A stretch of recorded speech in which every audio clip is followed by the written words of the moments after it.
Hello, it's another thing of Doki Doki Literature Club. The last part, I killed off one of the main characters. As you can tell by the screen here, it was Sayori. I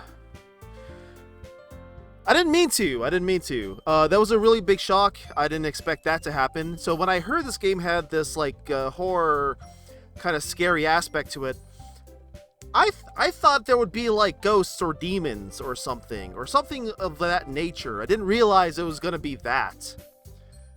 That was like so over beyond what I had expected from something like this. I literally thought about it. I did the other video earlier today while I was actually waiting for while I was working actually.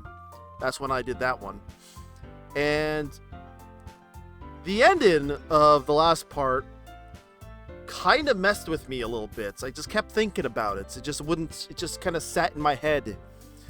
Just the way that it was done, the way just the mental breakdown leading up to like opening the door and then having the background change with the weird music and everything. All of that just like it fucks with me in a really weird way. Like this is kind of insane. This game went there. This game did it.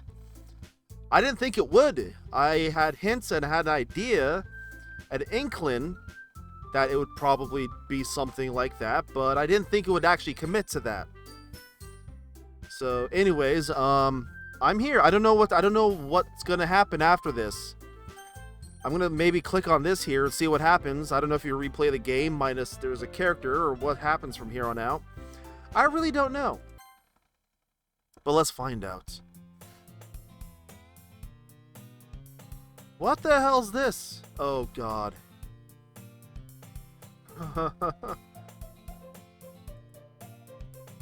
I see an annoying girl running toward me from the distance, waving her arms in the air like she's totally oblivious to any attention she might draw to herself.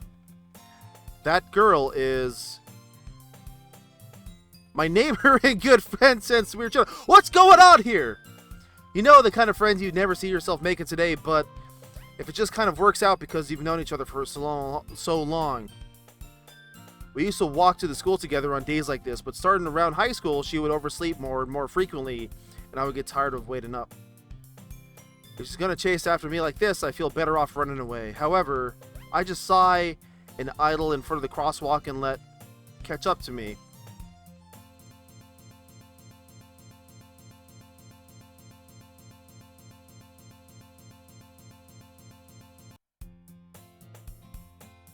What? What was that? It's an ordinary school day like any other. What the fuck is going on? That's wigging me out. That wigged me out a little bit. Mornings are usually the worst, being surrounded by the couples of... Meanwhile, I played at walk to school. It's to tell myself I meet some girls or something, yeah. But I haven't... clubs. Maybe I should skip some of this here that I've already read through. Alright, we're gonna see our friend again. School days as ordinary as ever, and it's over before I know it. After I pick up my things, I stare blankly at the wall, looking for an ounce of motivation. Clubs. There's really aren't any that interest me, besides most of that would be too demanding to deal with. I guess I have no choice but to start with the anime club. Sparzard? Monica? Oh my goodness, I totally didn't expect to see you here. Monica! It's been a while, right? Ah, yeah, it has. Monica smiles sweetly. We do know each other. Well, we rarely talked, but we were in the same class last year. Monica was probably the most popular girl in class, smart, beautiful, and athletic. Basically, completely out of my league.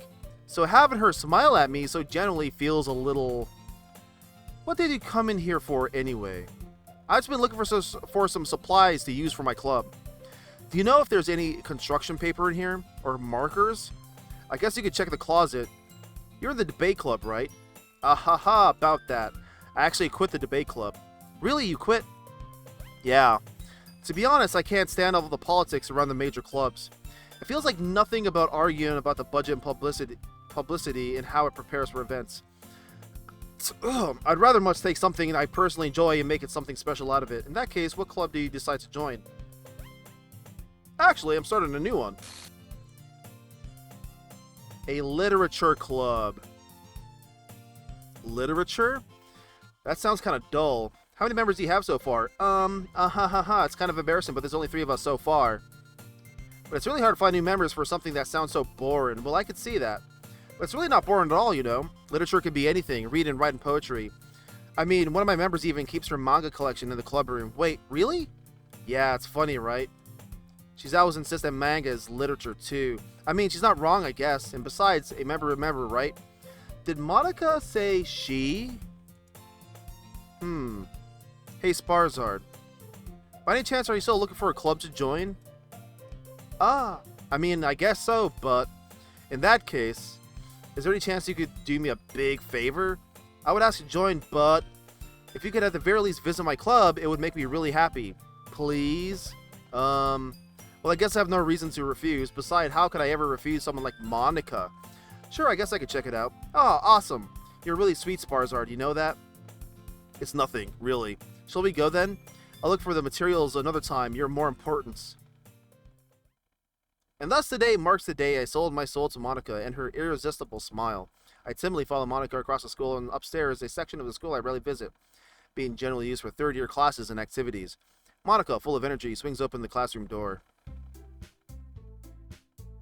I'm back! Wow, I'm not ready for that. And I brought a guest with me. A guest? Seriously, you brought a boy? Way to kill the atmosphere.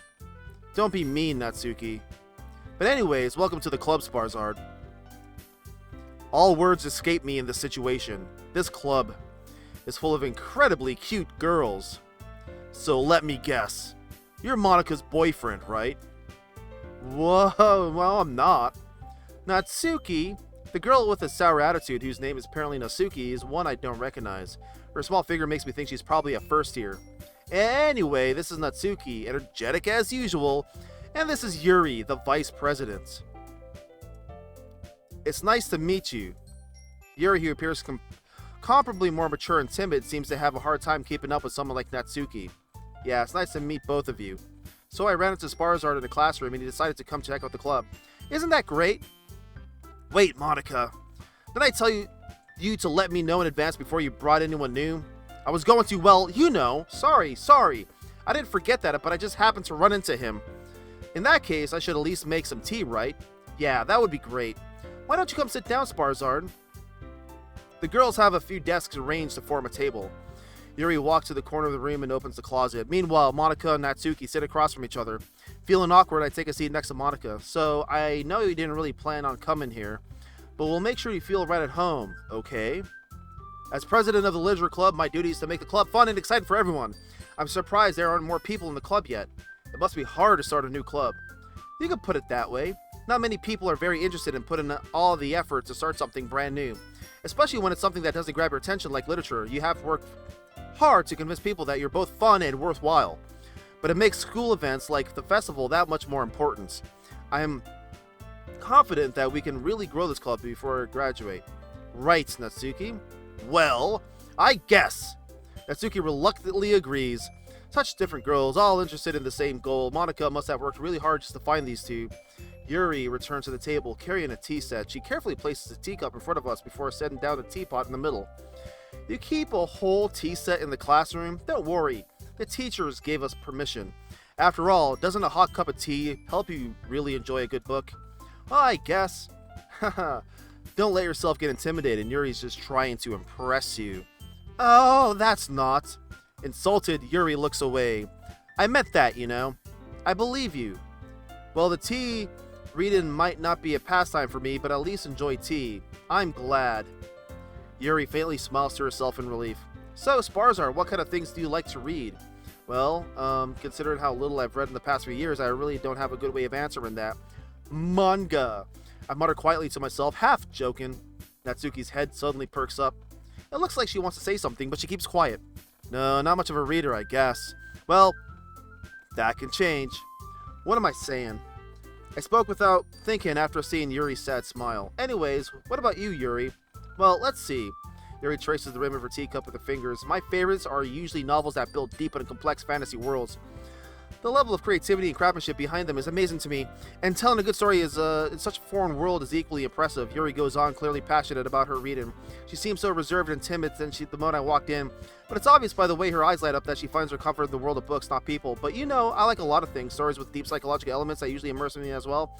Is it amazing how a writer can deliberately take advantage of your own lack of imagination to completely throw you for a loop? Anyway, I've been reading a lot of horror lately. Oh, I read a lot of horror books once. I desperately grasp for something I can relate to the minimal level. At this rate, Yuri might as well be having a conversation with a rock. I'd expect that from you, Yuri. It suits your personality.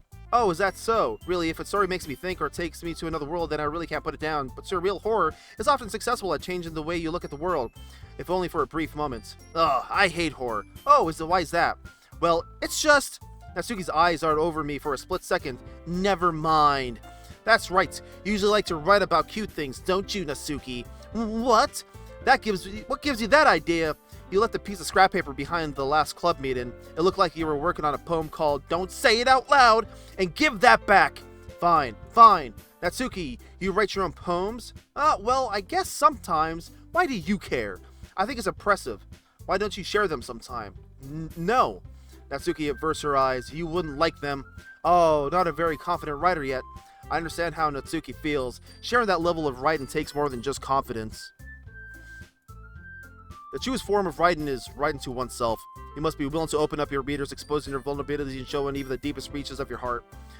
Do you have writing experience too, Yuri? Maybe if you share some of your work, you can set an example to help Natsuki feel comfortable enough to share hers. I guess it's the same for Yuri. We all sit in silence for a moment. Hey, I just got an idea. How about this? Natsuki and Yuri look quizzically at Monika. Let's all go home and write a poem of our own. Then the next time we meet, we'll all share with each other. That way, everyone is even. I mean, I thought it was a good idea. Well, I think you're right, Monika. We should probably start finding activities for all of us to participate in together. I did decide to take the responsibility of vice president after all. I need to do my best to nurture the club as well as its members. Besides, now that we have a new member, it seems like a good step for us to take. Do you agree as well, Sparzard? Hold on, there's still one problem. What's that? Now that we've reached the most important topic, I will only come forth with what's been on my mind the entire time. I never said that I would join this club. Monika may have convinced me to stop by, but I never made my decision. I still have other clubs to look at, and I lose my train of thought. All three girls stare back at me with dejected eyes. But... I'm sorry, I thought... The girls exchange glances before Monika turns back to me. I guess I need to tell you the truth, Sparzard. The thing is, we don't have enough members to form an official club. We need 4. And I've been trying really hard to find new members. And if we don't find one more before the festival, I am defenseless against these girls. How am I supposed to make a clear-headed decision when it's like this? I would feel terrible for letting everyone down in this situation, and besides, the club itself seems pretty relaxed, so if writing poems is the price I need to pay in order to spend every day with these beautiful girls, right. Okay, I've decided then. I'll join the literature club. One by one, the girls' eyes light up. Oh my goodness, really? Did you really mean that, Sparzard? Yeah, it could be fun, right? You really did scare me there for a moment. I mean, if you just left after all this, I would be super pissed. Sparzard, I'm so happy. We could become an official club now. Thank you so much for this. You're really amazing. I'll do everything I can to give you a great time, okay? Thanks, I guess. Okay, everyone. I think with that, we can officially end today's meeting on a good note. Everyone remember tonight's assignment. Write a poem to bring to the next meeting so we can all share. Monika looks over at me once more. Sparzard, I look forward to seeing how you express yourself. Yeah. Can I really impress the class star Monika with my mediocre writing skills? I already feel anxiety welling up inside me. Meanwhile, the girls continue to chit-chat as Yuri clean up the tea set. I guess I'll be on my way then. Okay, I'll see you tomorrow then. I can't wait. With that, I depart to the club room and make my way home. The whole way, my mind wanders back and forth between the 3 girls. Natsuki, Yuri, and of course Monika. Will I really be happy spending every day after school in a literature club? Perhaps I'll have the chance to grow closer to one of these girls. Alright, I'll just need to make the most of my circumstances, and I'm sure good fortune will find me, and I guess that starts with writing a poem tonight. You have unlocked a special poem. Would you like to read it?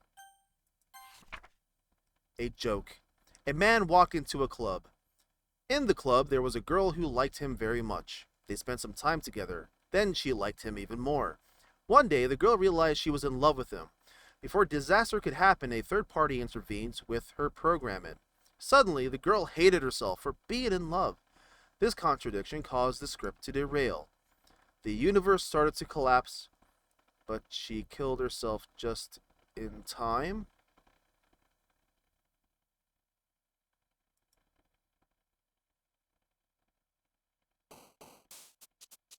Where's Monica? Horror.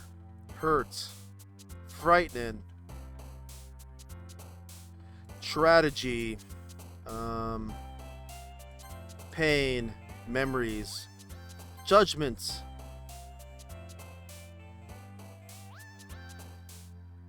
Universe. Despise. Anxiety. Alone. Daydream. Uncanny. Anger. Heartbreak. Love. Defeat. Extreme. Eternity. Hopeless. Hi again, Sparzard. Glad to see you didn't run away from us. Ha ha ha. Nah, don't worry. This might be a little strange for me, but at least I keep my word. Well, I'm back at the Literature Club. I was the last one to come in, so everyone else is already hanging out. Thanks for... Whoa. Thanks for keeping your promise, Sparzard. I hope this isn't too overwhelming of a commitment for you. Making you dive headfirst into literature when you're not accustomed to it. Oh, fuck me. Oh my god. I'm getting fucking chills with this game. Holy cow. Oh my god. Oh, come on. Like he deserves any slack. You already had to be dragged here by Monica. I don't know if you just plan to come here and hang out or what. But if you don't take us seriously, then we won't see the end of it.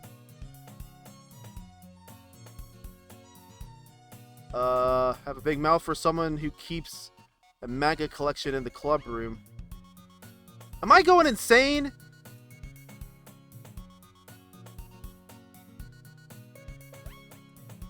Natsuki, oh my god.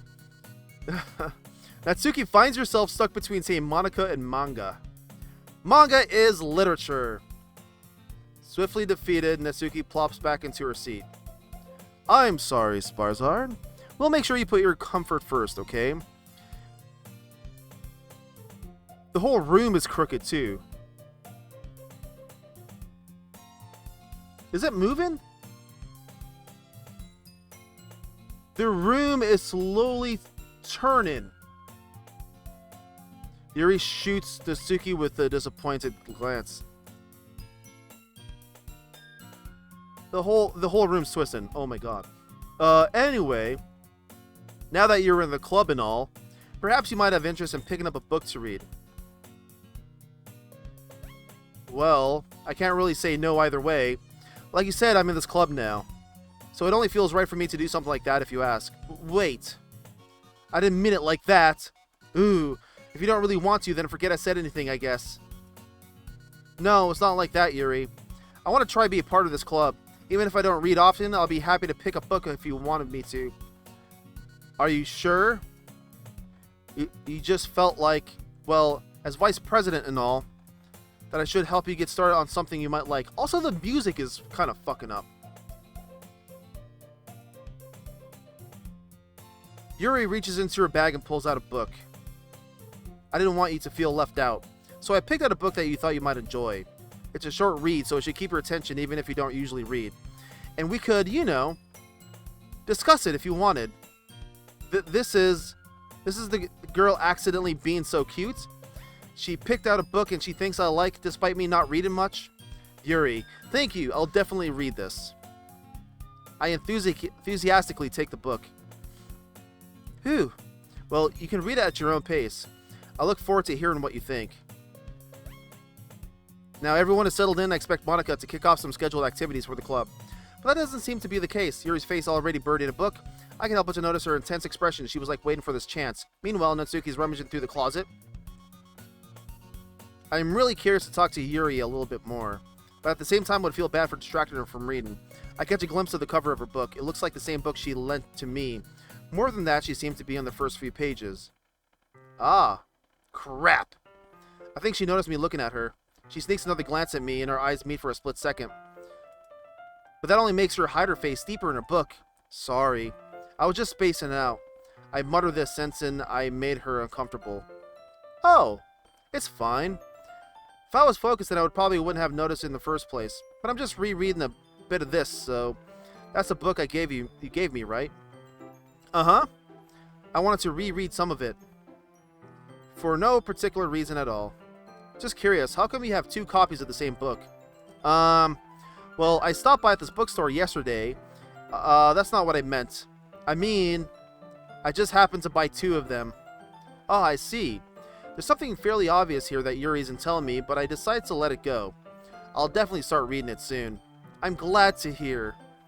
Once it starts to pick up, you might have a hard time putting it down. It's a very engaging and relatable story.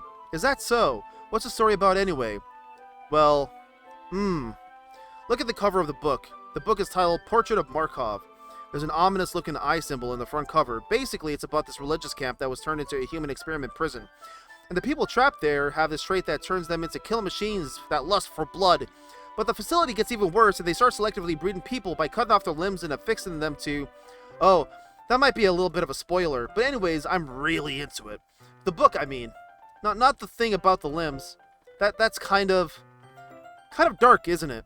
Yuri made a sound when it was going to be a nice story, so that dark turn came from nowhere. You're really not a fan of that sort of thing, Sparzard? No, it's not that. I mean, I could definitely enjoy those kind of stories, so don't worry. I hope so. Yeah, I totally forgot that Yuri's into these things. She's so shy and reclusive on the outside, but her mind seems to be completely different. It's just that this kind of story, it's the kind that challenges you to look at life from a new perspective. When horrible things happen, not just because someone wants to be evil. Whoa. But because the world is full of horrible people, and we're all worthless anyway. Then suddenly, I am rambling, aren't I? Whoa. Not again. I'm sorry. Hey, don't apologize. I haven't lost interest or anything. Well, I guess it's alright then. But I feel like I should let you know that I have this problem. When I let things like books and writings fill my thoughts, my whole body gets incredibly... I kind of forget to pay attention to other people. I'm getting chills, so I'm sorry if I end up saying something strange. Please stop me if I start talking too much. I really don't think you need to worry. That just means you're passionate about reading. The least I could do is listen. It's a literature club after all. That's true. In fact, I might as well get started reading it, right? Yeah, yeah. I mean, you don't have to, but... what are you saying? Let me just get the book. I quickly retrieved the book that I had to put into my bag. Alright, it's fine if I sit here, right? I slip into the seat next to Yuri's. Yeah. Are you sure? You seem a little bit apprehensive. I'm sorry. It's not that I don't want you to. It's just something I'm not very used to. That is, reading in company with someone. I see. Well, just tell me if I end up distracting you or anything. Alright. I open the book and start the prologue. I soon understand what Yuri means about reading in company. It's as if I can feel her presence over my shoulder as I read. It's not particularly a bad thing. Maybe a little distracting, but the feeling is somewhat comforting. Yuri's in the corner of my eye. I realize she's not actually looking at her own book. I glance over. It looks like she's reading from my book instead. Sorry. I was just bathing in the feeling of your body. Whoa. Yuri, you really apologize a lot, don't you? I do. I don't really mean to, sorry. I mean, here, this should work, right? I slide my desk until it's up against Yuri's, then I hold my book way more between the two of them. Ah, I suppose so. Yuri timidly closes her own copy. Once we lean in a little bit, our shoulders are almost touching. It feels like my left arm is in the way, so instead I use my right hand to hold the book open. I guess it makes it kind of difficult to turn the page. Here. Yuri takes her left arm and holds the left side of the book between her thumb and her forefinger. Ah, I do the same thing with my right arm on the right side of the book. That way I turn a page and Yuri slides it under her thumb after it flips it to her side. But holding it like this, we're huddled even closer together than before. It's actually kind of distracting me. As if I can feel the warmth of Yuri's face, and she's in the corner of my vision. Are you ready? I turn the page. Oh, sorry. I think I got a bit distracted for a second. I glance over at Yuri's face again, and our eyes meet. Oh, creepy. I don't know how I'll be able to keep up with her. Ah, that's okay. You're not used to reading, right? I don't mind being patient if it takes you a bit longer. It's probably the least I could do, since you've been so patient with me. Yeah, thanks. We continue reading. Yuri no longer asks me if I'm ready to turn the page. Instead, I just assume that she finishes the page before me, so I turn it by my own volition. We continue the first chapter in silence. Even so, turning each page almost feels like an intimate exchange. My thumb gently letting go of the page, letting it flutter over to her side as she catches it under her own thumb. Hey Yuri, this might be a silly thought, but the main character kind of reminds me of you a little bit. Huh? No, I didn't relate to this character at all. Definitely not. Really? I was just thinking that the way she second guesses things she says and all that. Ah, that's what you were talking about. Sorry. I thought you meant something else about her. Something else? Never mind. We didn't even get that far yet. So I don't know why that came into my head. Ah, Yuri, are you feeling alright? Yuri's been a little fidgety ever since we started reading. You can rest if you're feeling sick or something. Your breathing is a little... My breathing? Yuri puts her hand on her chest, as if to feel her heartbeat. I didn't even notice. Anyways, I'm fine. I just need some water. Alright, don't push yourself. Yuri stands up and practically rushes out of the classroom. What on earth was that about? Sparzard, did something happen just now? I have no idea. Yuri was acting a little strange, I guess. So you don't know anything?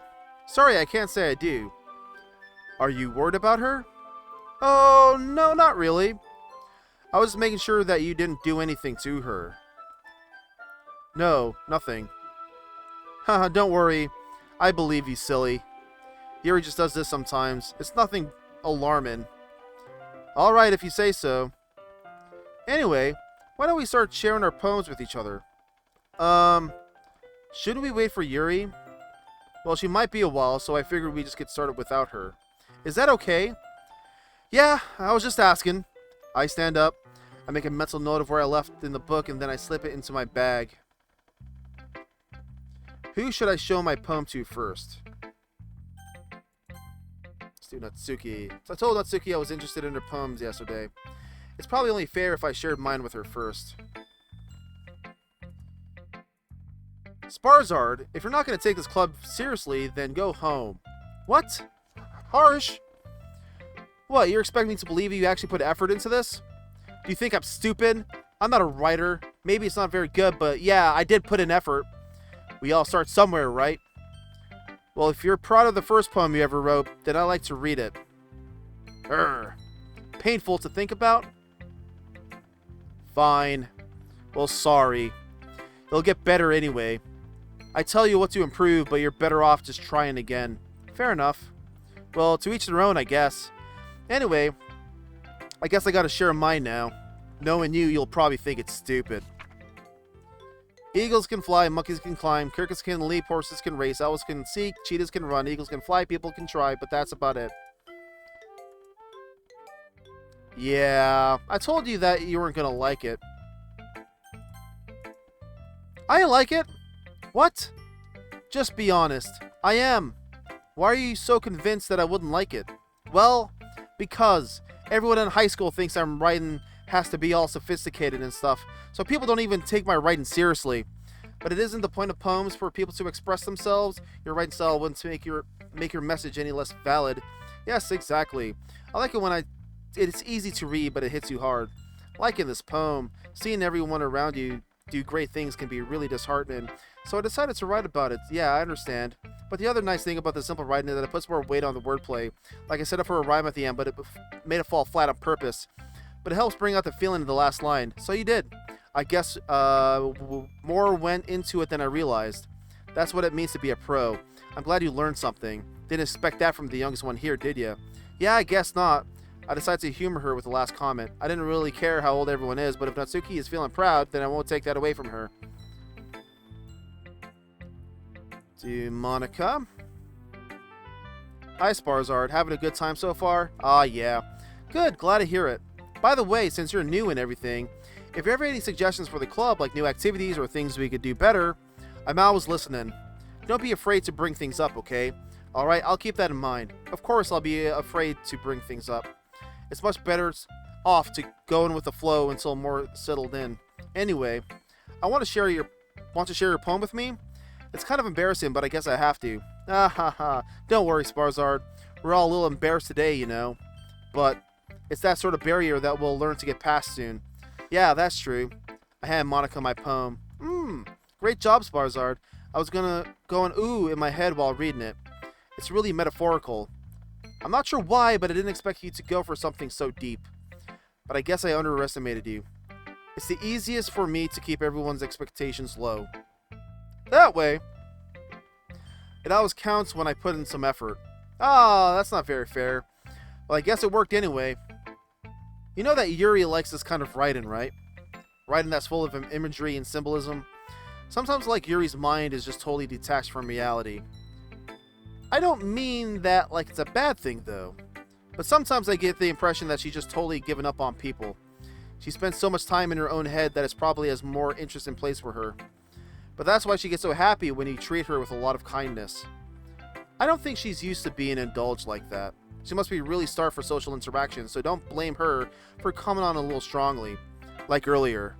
I think she gets too stimulated, she ends up withdrawn and looking for alone time. Suddenly the door opens. Yuri! I'm back. Did I miss anything? Not really. Well, we all started sharing our poems with each other. Already? I'm so sorry for being late. No need to apologize. We still have plenty of time. So I'm more glad that you took all the time you needed. Alright. Thanks, Monica. I suppose I should get my poem now. Anyway, do you want to read my poem now? Don't worry, I'm not very good. You sound pretty confident for someone who claims to not be very good. Well, that's because I have to sound confident. That doesn't mean I always feel that way, you know. I see. Well, let's read it then. Hole in the wall. But he wasn't looking at me. Confused, I frantically glanced at my surroundings, but my burned eyes could no longer see color. Are there others in this room? Are they talking? Or are they simply poems on a flat sheet of paper? The sound of frantic scrawling playing tricks in my ears. The room begins to crinkle, closing in on me. The air I breathe dissipates before it reaches my lungs. I panic. There must be a way out. It's right there. He's right there, swallowing my free ears. I brandish my pen. So what do you think? It's very freeform, if that's what you call it. Sorry, I'm not really the right person to ask for feedback. It's okay. That kind of style has gotten pretty popular nowadays. That is, a lot of poems have been put on emphasis on the time in between words and lines. When performed out loud, it can be very powerful. What was the inspiration behind this one? Well, I'm not sure if I know how to put it, but I guess you could say that I had some kind of epiphany recently. It's been influencing my poems a bit. An epiphany? Yeah, something like that. I kind of nervous to talk about deep stuff like that because it's kind of coming out strongly. Maybe after everyone is better friends with each other. Anyway, here's Monika's writing tip of the day. Sometimes when you're writing a poem or story, your brain gets too fixated on a specific point, so you try hard to make it perfect and you'll never make any progress. Just force yourself to get something down on the paper and tidy up later. Another way to think about it is this. If you keep your pen on the same spot for too long, you'll just get a big, dark puddle of ink. So just move your hand and go with the flow. That's my advice for today. Thanks for listening. Who should I poem next? Yuri. As Yuri reads the poem, I notice her eyes lighten. Exceptional! What is that? Did you say that out loud? Yuri's first covers her mouth, but then ends up covering her whole face. He's going to hate me. You really didn't do anything wrong, Yuri. I guess you're right. What am I getting so nervous for? Yuri takes a breath. So, what kind of writing experience do you have? Your use of imagery and metaphors indicates you've written a lot of poetry before. Really? Oh, that's a huge compliment coming from you. This is actually my first time, really. Huh? Yuri stares at me blankly, then looks at my poem again. Well, I know that. I just meant, Yuri chills off, unable to find an excuse. She traces her finger along the words of the poem, as if breaking it down more thoroughly. Yeah, okay. This is the reason I was able to tell, is that there was a specific writing habit that are usually typical for new writers, and having been through that myself, I kind of learned to pick up on them. I think the most noticeable thing I recognize in new writers is that they try to make their style very deliberate. In other words, they tend to pick a writing style separate from the topic matter, and they form-fit the two together. The end result is that both style and the expressiveness are weakened. Once Yuri finds her train of thought, it's as if her demeanor totally changes. Her stammer is completely gone, and she sounds like an expert. Of course, that's not something you can be blamed for. There are so many different skills and techniques that go into writing, even a simple poem. Not just finding them, but building them and getting them to work together. That's probably the most challenging part.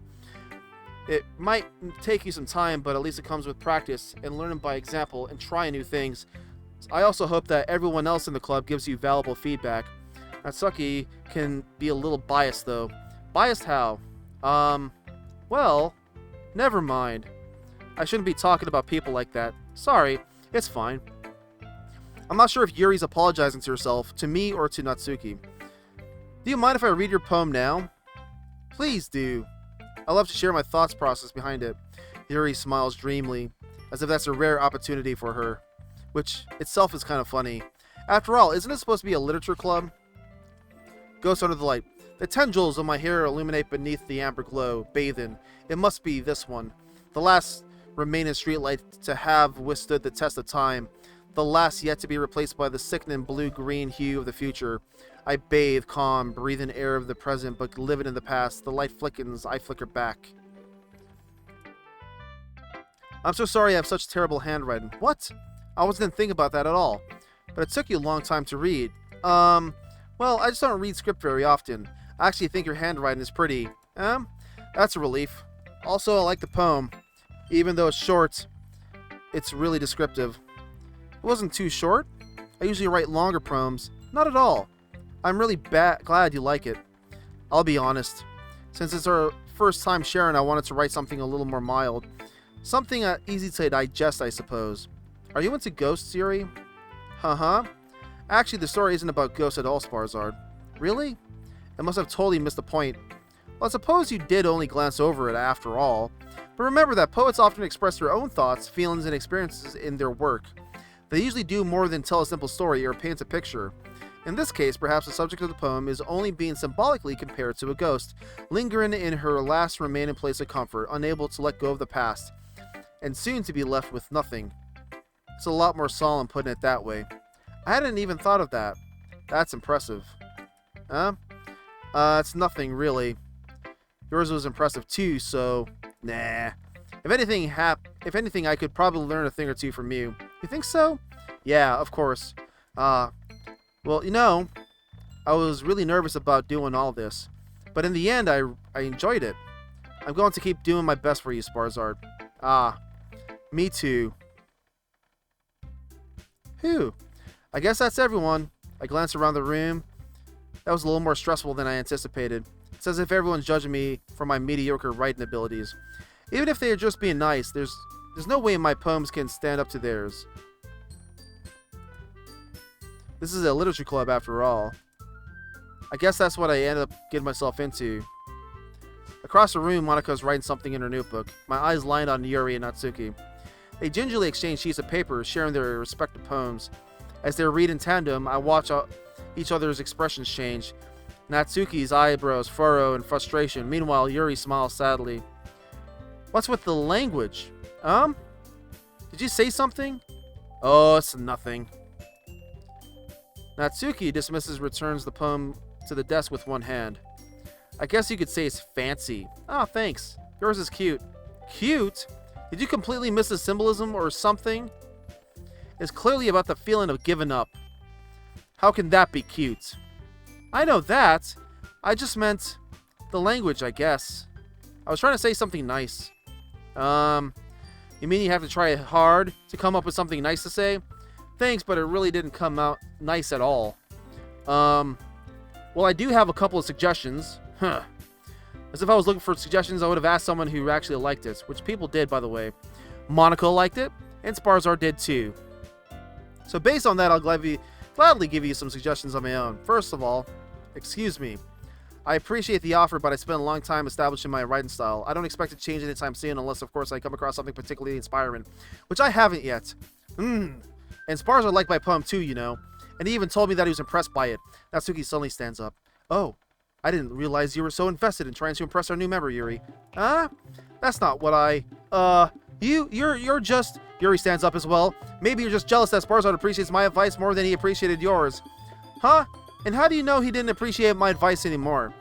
Are you that full of yourself? No. If I was full of myself, I would deliberately go out of my way to make everything I do overly cutesy. Well, you know what? I wasn't the one whose boobs magically grew a size bigger as soon as Sparzar showing up. Natsuki, that's a little... This doesn't involve you taking out your own insecurities on others like that. You really act like you look, Natsuki. Me? Look who's talking. You want to be edgy, bitch?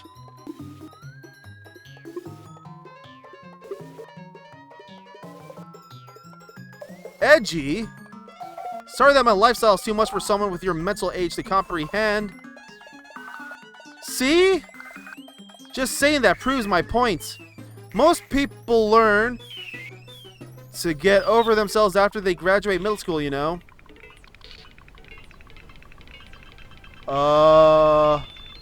If you want to prove anything, then stop harassing others with your sickening attitude. Fuck is going on? You think you can counterbalance your toxic personality by just dressing and acting cute? The only cute thing about you is how hard you try. Well, be careful or you might cut yourself on that edge, Yuri. Oh, my bad. You already do, don't you? Did you just accuse me of cutting myself? What the fuck is wrong with your head? Yeah, go on. Let Sparzar hear everything you really think. I'm sure he'll be head over heels for you after this. Ah. Suddenly, Yuri turns towards me, as if she had noticed I was standing here. Sparzar! She's just trying to make me look bad. That's not true. She started it. How do...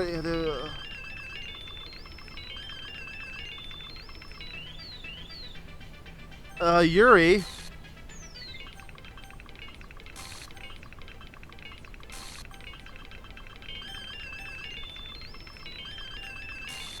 Oh my god.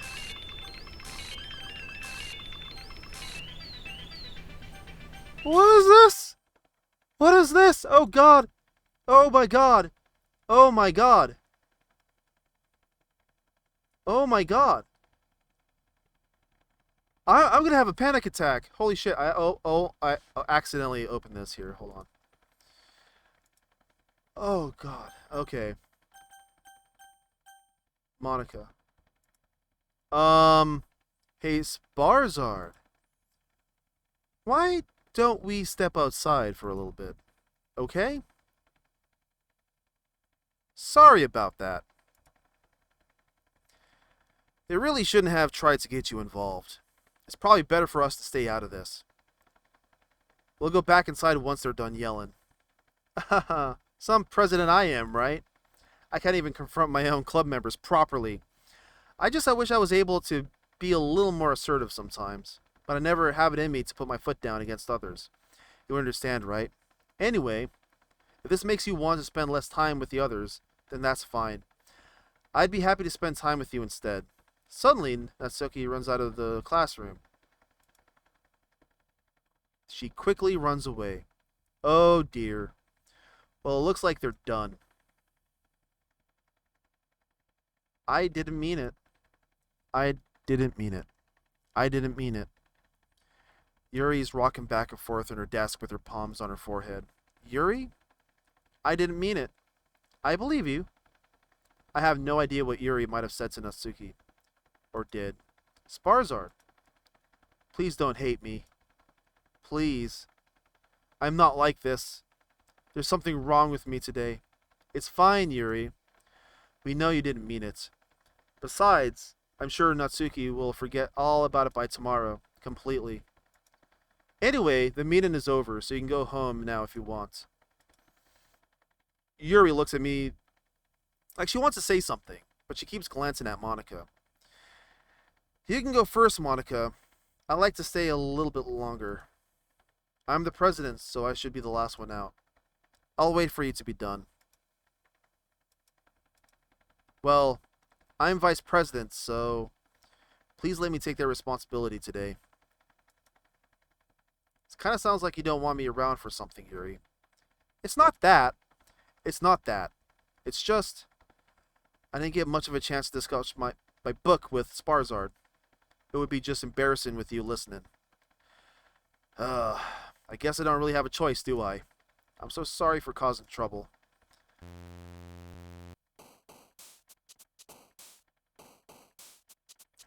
Oh my god, every time that happens I get chills.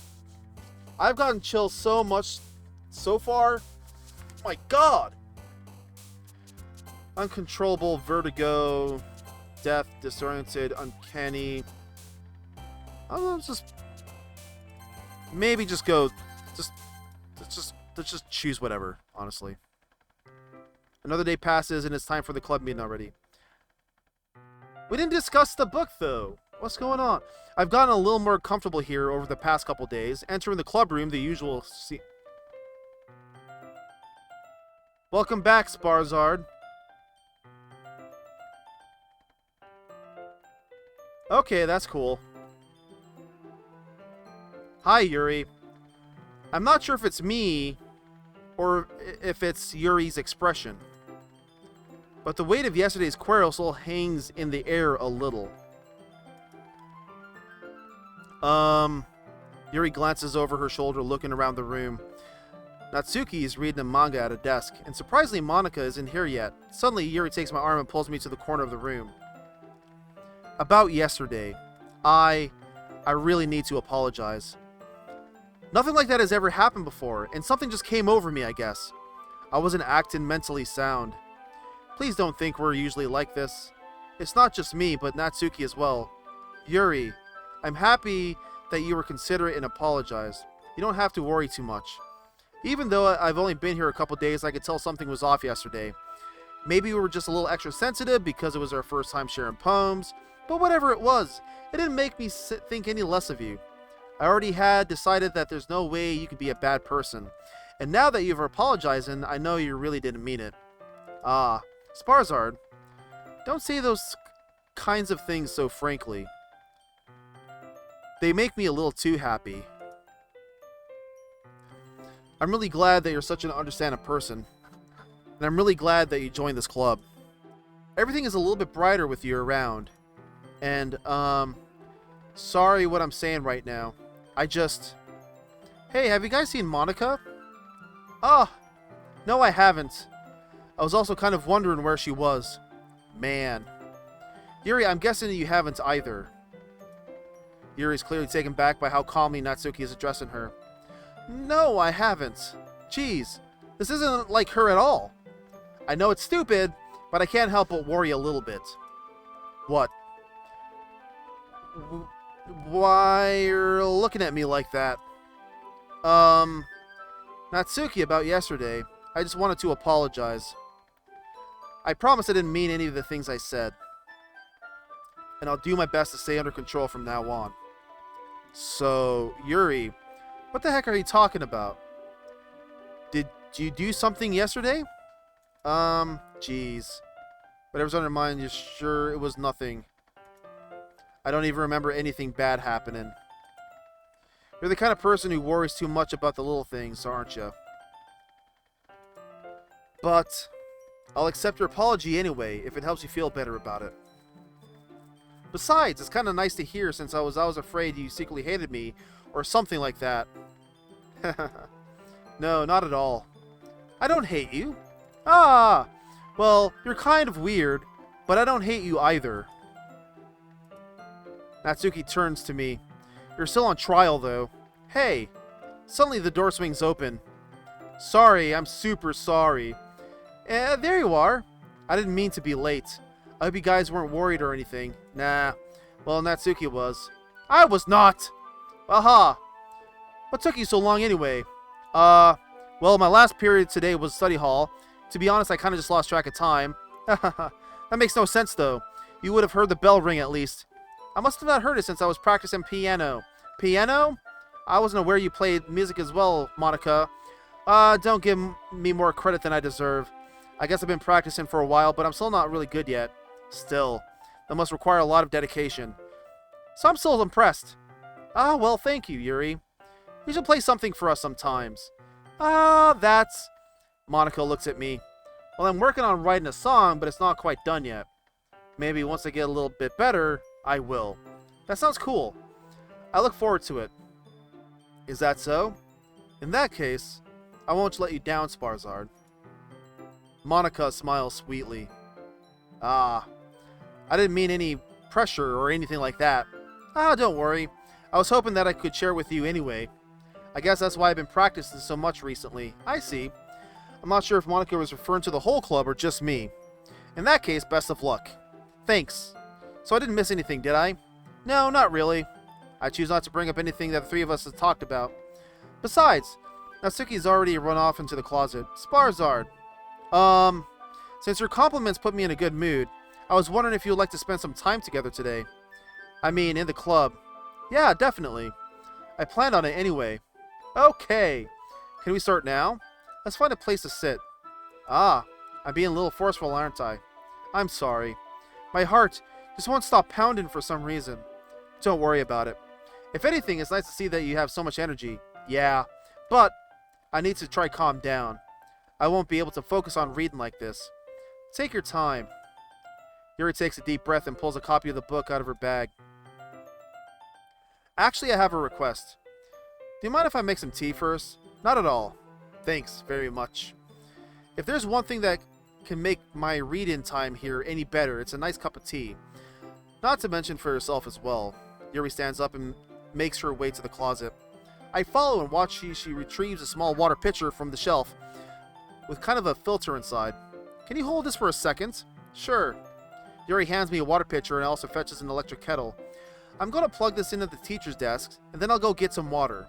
She walks past me and settles the kettle down on the teacher's desk. I simply watch her movements. To my surprise, she really contrasts her speak and mannerisms. Especially because of her long legs. Here appears elegant and methodical. Okay, may I have the water pitcher? Thanks, I'll be right back. Might as well walk with you. That's okay. You stay here.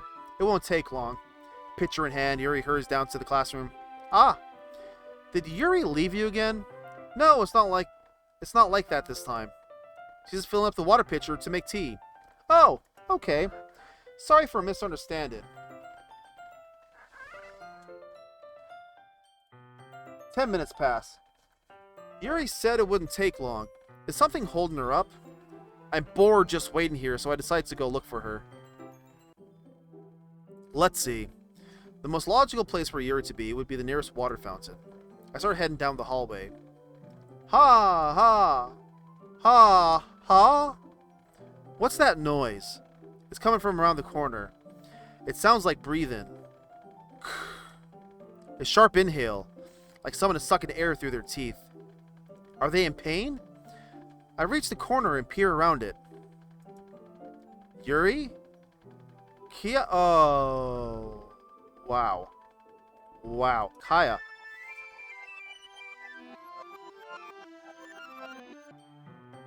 I'm back! What the fuck was that? Thanks for waiting patiently. Sure. Sparzard, do you like oolong tea? Ah, yeah. Anything is fine. Very well. Yuri sets the temperature on the kettle to 200 degrees.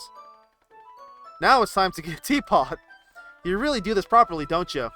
Of course. I shouldn't do any less when I'm making tea for others, even if I'm not an expert on tea or anything. Haha. In that case, you'll only be even more impressed. Perhaps I will. Yuri fetches the teapot and begins measuring the tea levels. To my surprise, she even starts humming a little to herself. You must be in a good mood now. Is that so? I was letting it show. And you noticed.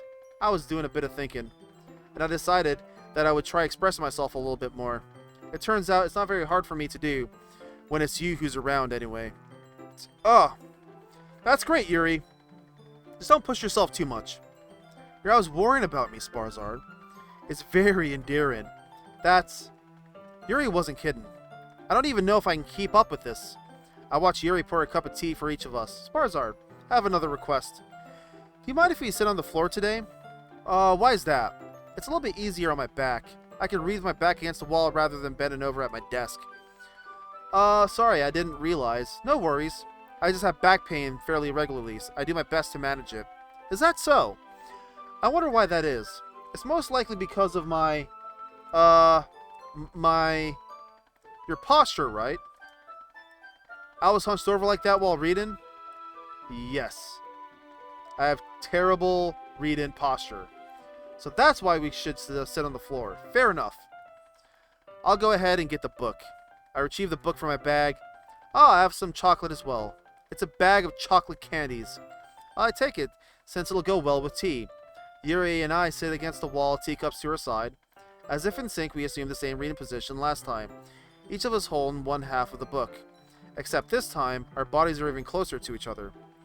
I can't see too well. Yuri slides closer until our shoulders are touching. How am I supposed to focus reading like this? Yuri was always kind of cute, but when she's being less apprehensive, it's almost more than I can handle. Your teacup. Yuri hands me my teacup. Holding it with my hand, that's not holding the book. I end up in a position that makes it even harder to focus. Because now I need to worry about making sure I don't accidentally touch her chest. Meanwhile, Yuri hasn't noticed a single thing. She wears her intense reading expression, and I can only presume the world around her has faded away. I use all of my willpower to focus on reading. After a few minutes, I finally manage to relax a little. I put the teacup between my legs and fumble with chocolate wrapper. Oh, sorry. I briefly let go of the book to finish opening the wrapper. You can have as much as you want. Oh, that's okay. I won't take any. Are you sure? Well, if I touch it, there might get smudges on the pages. Oh, you're right. I didn't even think about that. My bad. No need to apologize. I'll hold the book, okay? Are you sure? Of course. Yuri opens the book with both hands. She holds it so that I don't have any harder of a time reading from it. But as a result, her left arm practically rested on top of my leg. Well, in that case, Yuri's already totally focused on reading again. I take a chocolate candy and pop it into my mouth. Then, I take another chocolate and hold it up to Yuri. She doesn't even look away from the book. She simply parts her lips, as if the situation was completely natural. But that means I can't stop here. I apprehensively place the chocolate in her mouth. Just like that, Yuri closes her lips over it. Yuri's expression suddenly breaks. Did I just... Yuri looks at me like she needs to confirm what just happened. Sparzard. Sorry. I guess I shouldn't have done that. Yuri starts to breathe heavily. I can't. Sparzard. Suddenly, Yuri forcefully grabs my arm and jerks me to my feet. My teacup gets knocked over. Sparzard. My heart. My heart won't stop pounding, Sparzard. I can't calm down. I can't focus on anything anymore.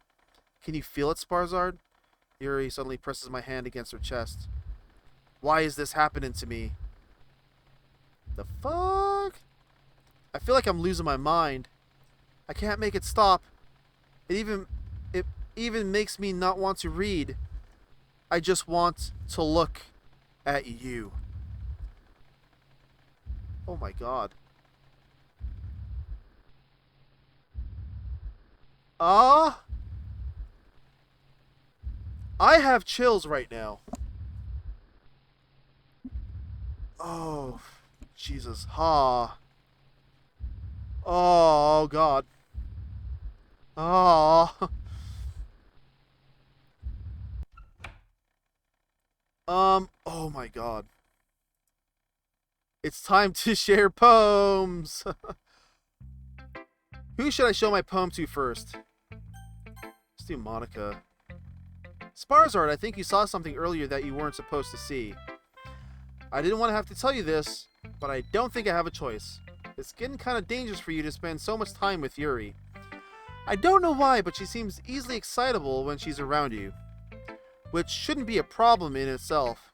But when Yuri gets too excited, she finds a place to hide and starts cutting herself with a pocket knife.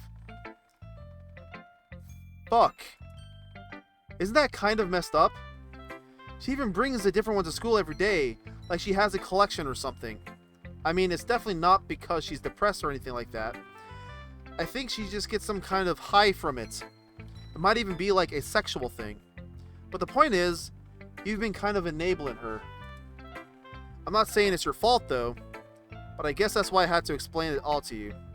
So if I think you keep your distance, that would probably be best for her. While you're at it, don't be shy to spend a little more time with me. To put it lightly, I at least have it together in the head, and I know how to treat my club members. But anyway, you want to read my poem now? I like the way this one turned out, so I hope you do too. Save me. The colors they won't. Bright, beautiful colors. Flashing, expanding, piercing. Red, blue, green.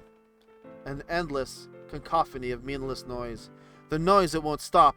Violently grating, squeaking, screeching, piercing, sine, cosine, tangent. Like playing a chalkboard on a turntable. Like playing a knife on a breathing rib cage. Endless, meaningless. Delete her.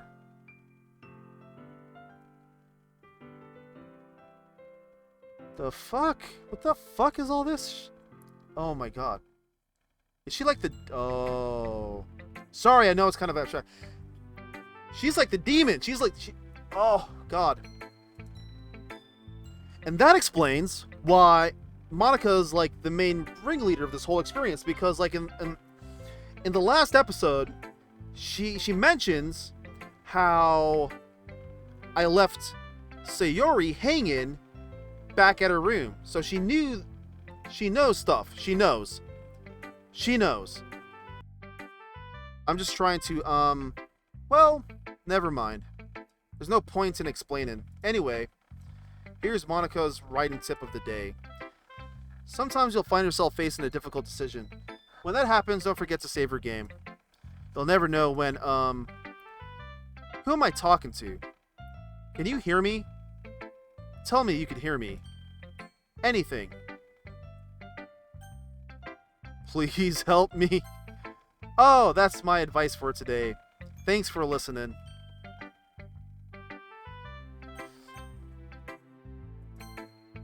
Natsuki. Huh. Well, I can admit that it's better than the last one.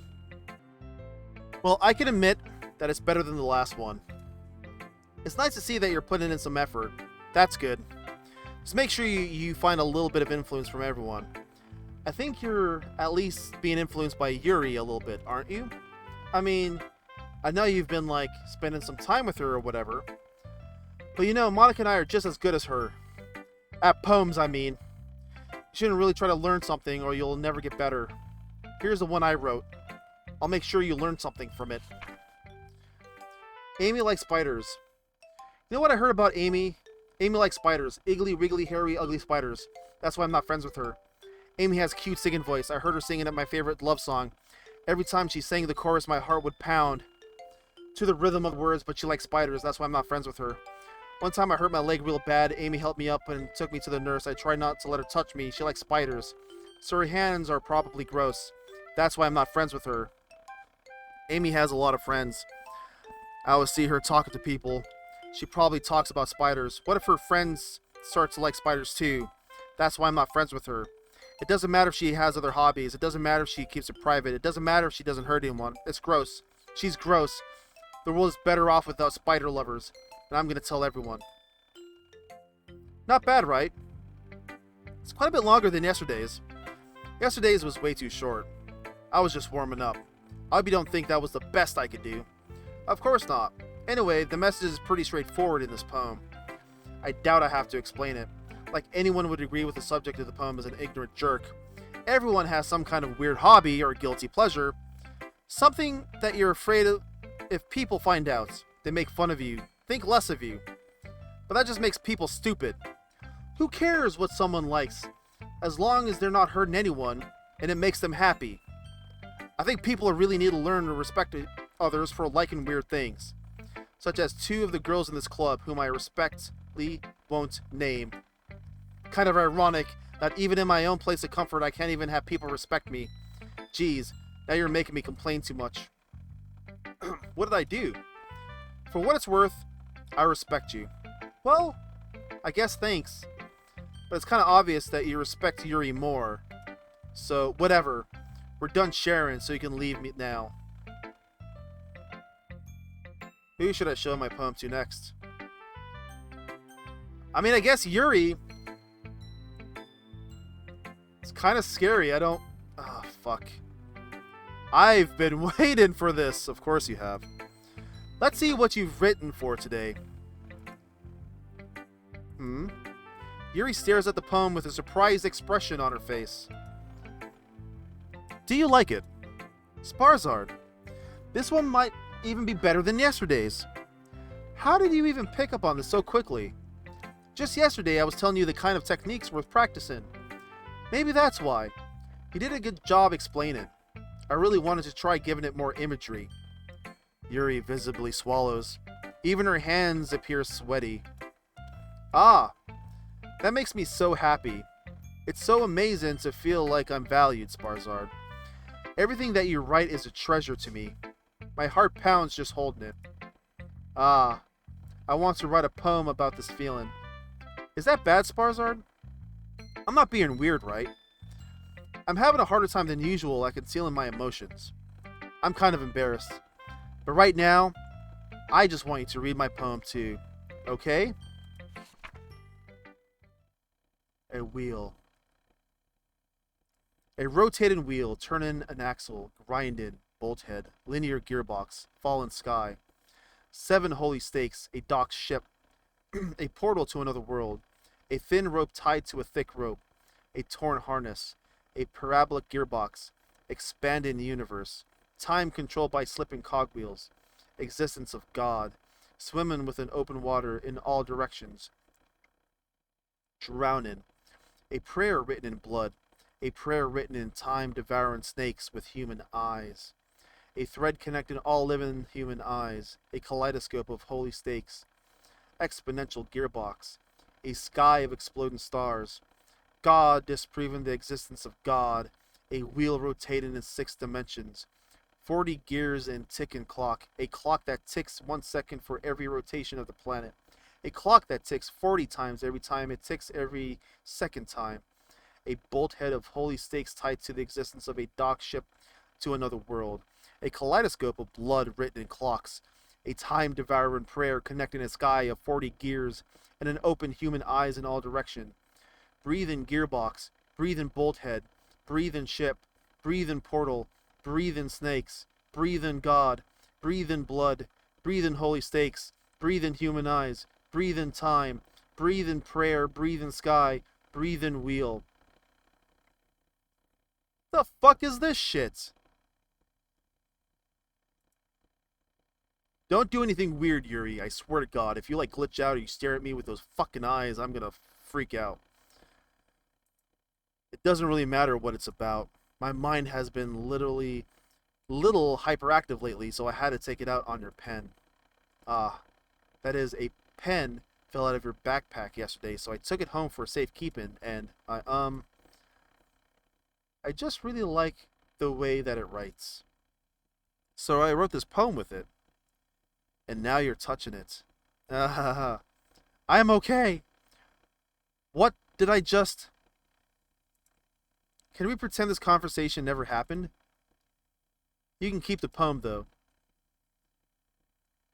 You have unlocked a special poem. Would you like to read it? Do I have to? Do I have to read this poem? I am... Oh, God. Okay, let's... if I press yes, something fucked up's gonna happen. Something really weird is gonna happen.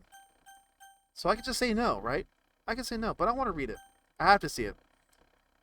I have no choice but to see it. Stare at the dot to reveal a special message. Alright, I'm staring. Is this I love you?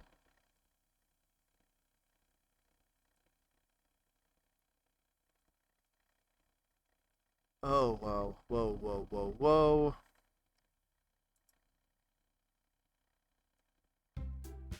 Well, oh god.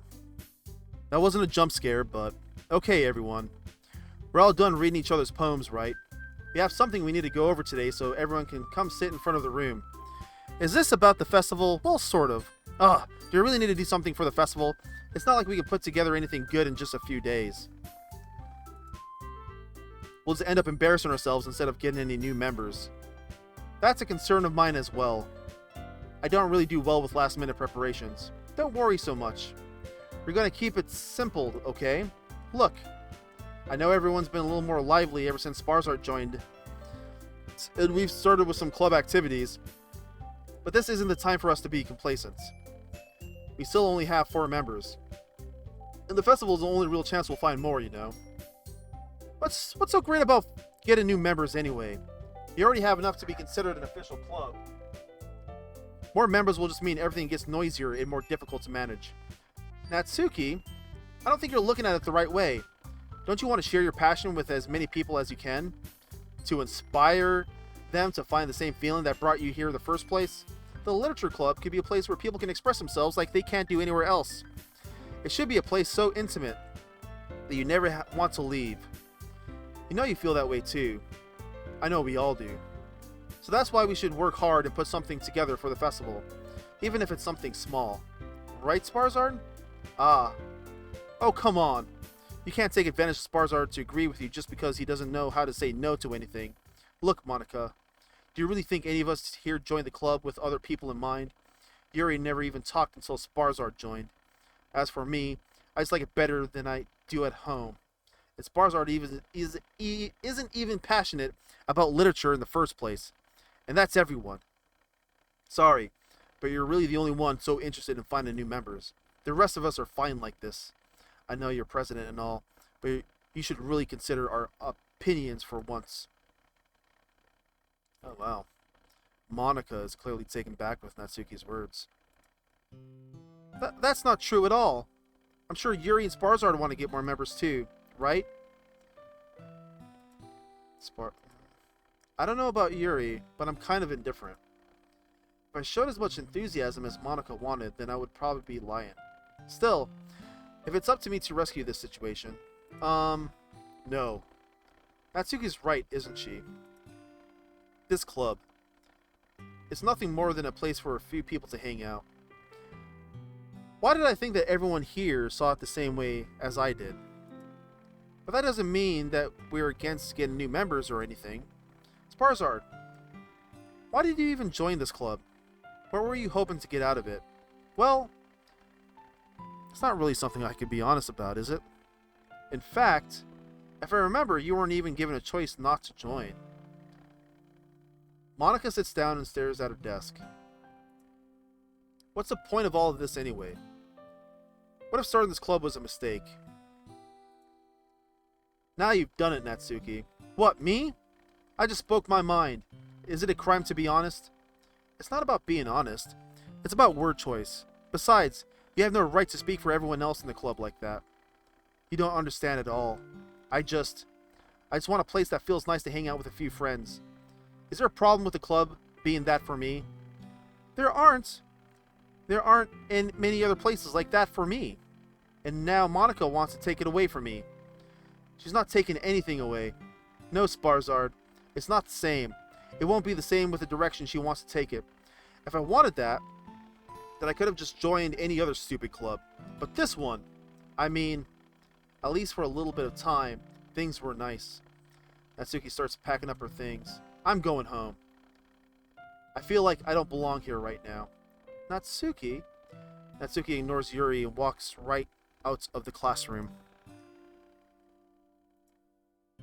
This is bad. I don't know what to do. Well, do you have an opinion on the festival? I don't know. I'm kind of indifferent, I guess. Who cares about that obnoxious brat? Who cares?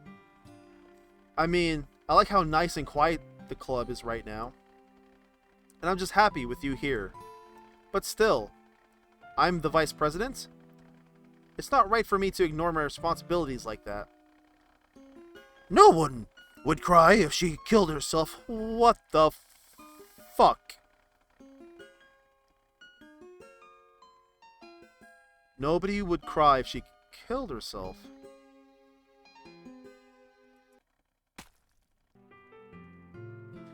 Alright, taking a quick moment. I gotta shake that off. Oh my god. What is this game? What the hell is this? I should do my best to consider everyone's perspective and make the decision that's right for the club. But what about you, Sparzard? What do you want to get out of this club? Yuri repeats the same question as Monica. I decide giving an indirect answer is better than nothing. I think the most important thing is for everyone to get along, and for the club to provide something that you can't get anywhere else. I don't think it's about how many members, but rather the quality of each member. That's what will end up making the literature club a special place. I see. I really agree with you. Each member contributes their own qualities. Her eyes bleeding.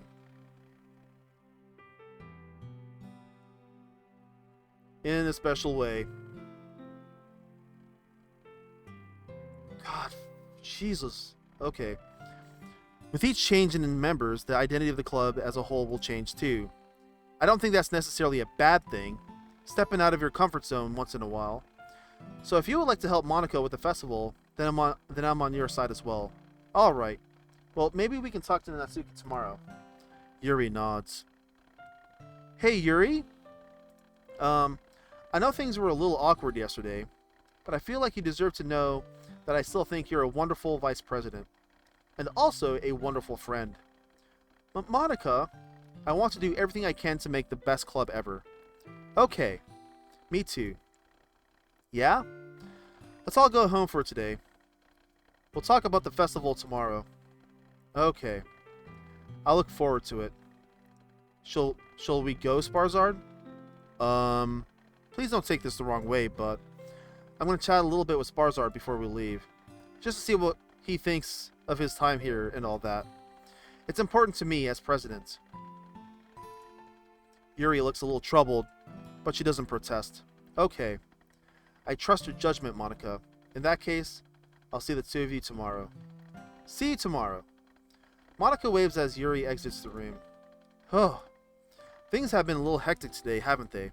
Sparzard, I just wanted to make sure you're enjoying your time in this club. I would really hate to see you unhappy. I feel kind of like I'm responsible for that as president. And I really do care about you, you know? Oh no. I don't like seeing the other girls give you a hard time. And how mean Natsuki is and everything. And Yuri being a little bit, you know. Sometimes it feels like you and I are the only real people here. You know what I mean? But it's weird because in all the time you've been here, we've hardly gotten to spend any time together. I mean, I guess it's technically only been a couple days. Sorry, I didn't mean to say something weird. They're just some things I have been hoping to talk with you about. Things I know only you could understand. So that's what... Wait, not yet. No.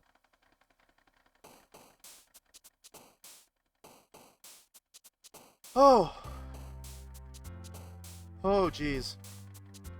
Let's do happiness. Let's just go. Let's go happiness. We're gonna do wonderful. Excitement.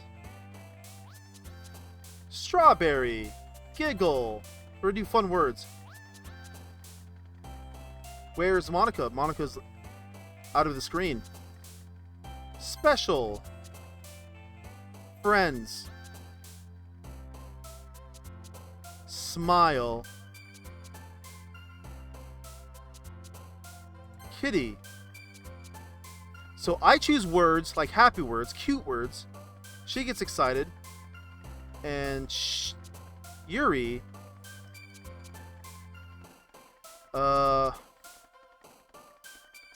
Fantasy. Yay. Anime. Fluffy. Bunny. Lollipop. Whoa, whoa, whoa, whoa, whoa.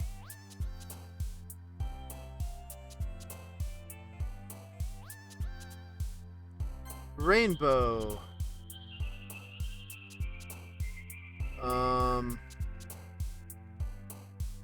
Games. Oh, God. Oh. Do I click on that? Do I click on this? Oh! Oh, God. I broke the game. I broke the game. I don't know what's going on anymore. I broke the game. Doki Doki. Childhood. Marshmallow.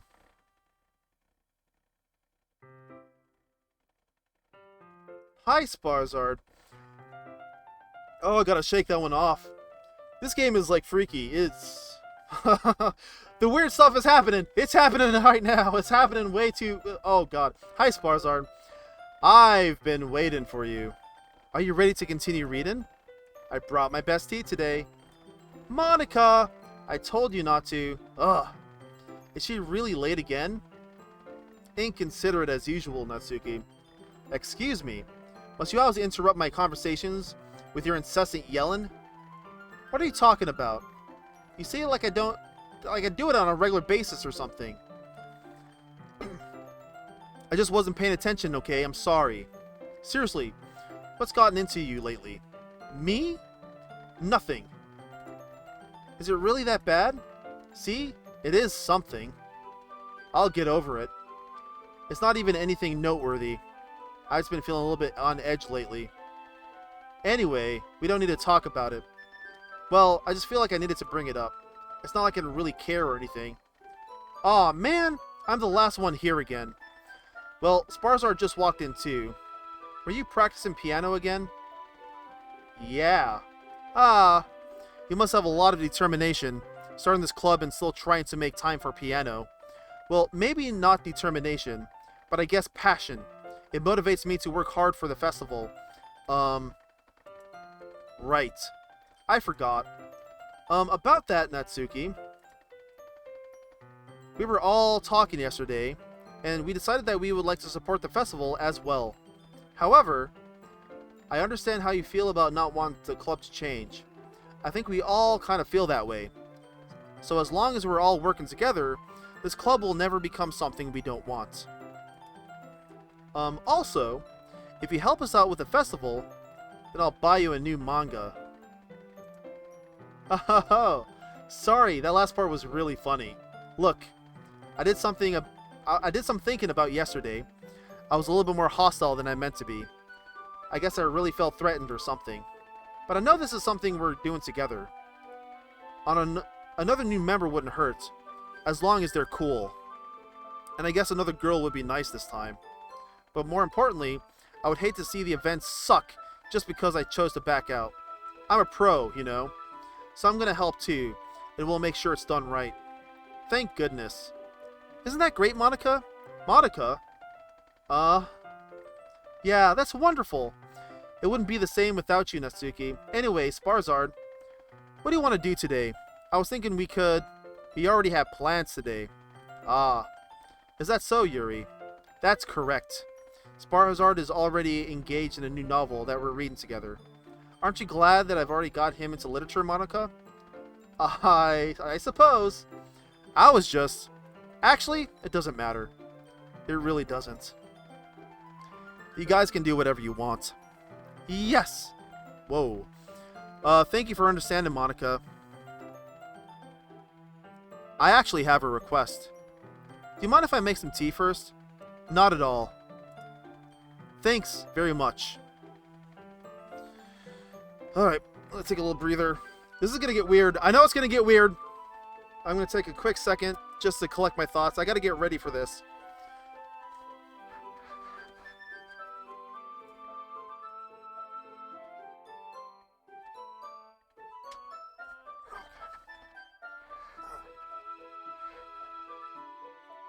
Okay.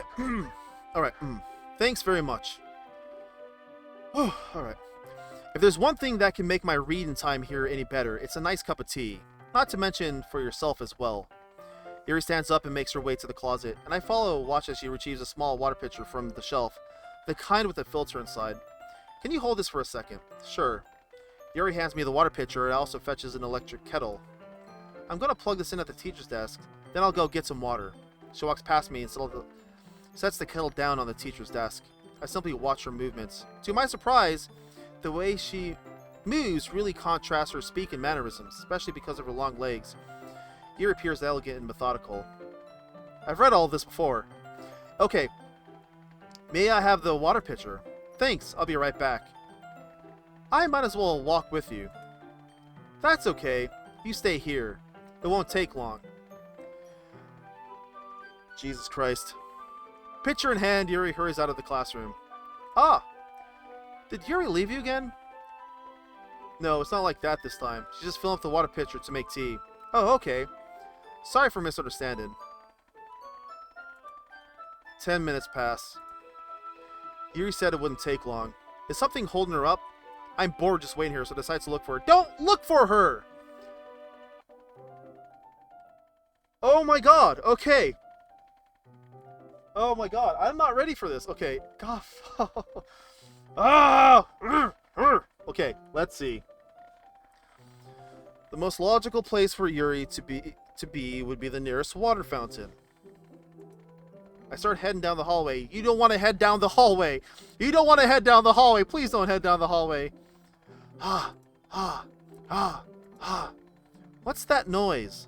It's coming from around the corner. Don't go to the corner. It sounds like breathing. A sharp inhale, like someone sucking air through their teeth. Ignore it. Are they in pain? I reach the corner and peer around it. Don't do it. Alright. Yuri?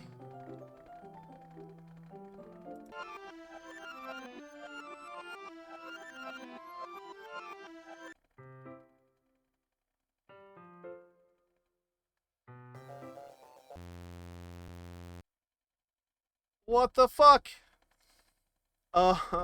Wait. How did I... Sorry. I just had a really weird deja vu. Well, no shit. This hasn't happened before or anything, right? My head has been a little fuzzy lately. Oh, it's happened before. Trust me on that. I hope it hasn't really been showing or anything.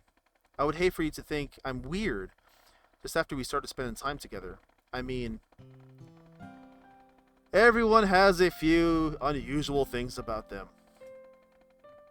But expressing those things so soon after meeting someone is usually seen as inappropriate or unlikable. At least that's what I discovered. When I was a bit younger, I think I would come on really strongly and get a little too intense. It made people not want to be around me. So I started hating those things about myself. My obsession with certain hobbies. And the way I can't control myself when I get too excited about something. So... I eventually stopped trying to talk to people. If nobody could ever like me for the things that matter most to me, then it's just easier if I close myself off. But recently something's been wrong. I don't know what it is, but every time we come to the club, my heart starts to go crazy. It's like going to rip out of my chest. It overwhelms me with energy and emotions that I can't let out. It's been making me do weird things. I don't know why it's happening. Sparzard. Oh my god. Don't know. Is it just me? Or has Monica been acting a little off lately? She's always been a sweetheart ever since I joined the club. But recently, I've been feeling like something sharp whenever she's around. I'm not crazy, right? Oh my god, look at those eyes. Please tell me I'm not.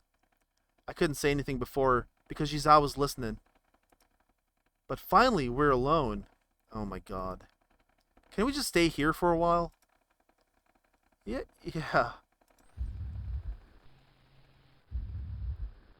I just want to stay here. Just the two of us.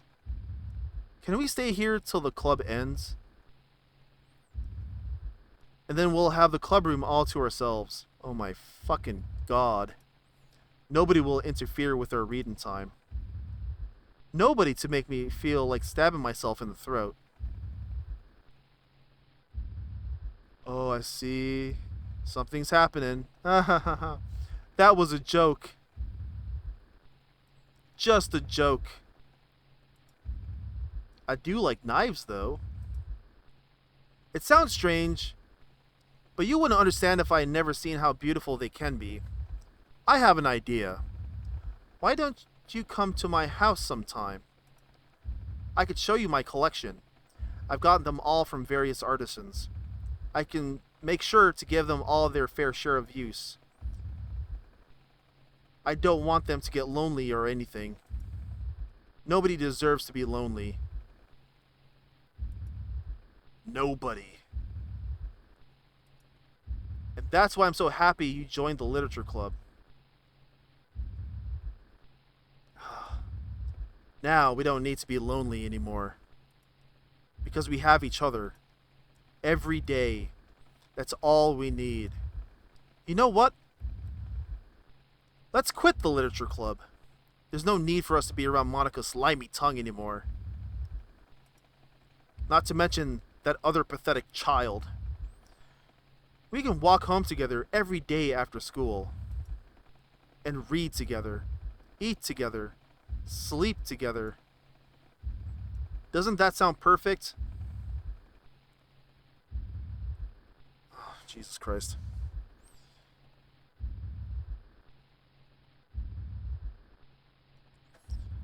Okay, Goblin, you gotta give me some fucking warning here, man. Oh, God. Doesn't that sound perfect? It's everything we could ever want. Isn't that why you joined the club in the first place? It's almost like it was fate. Fate we would come and meet each other.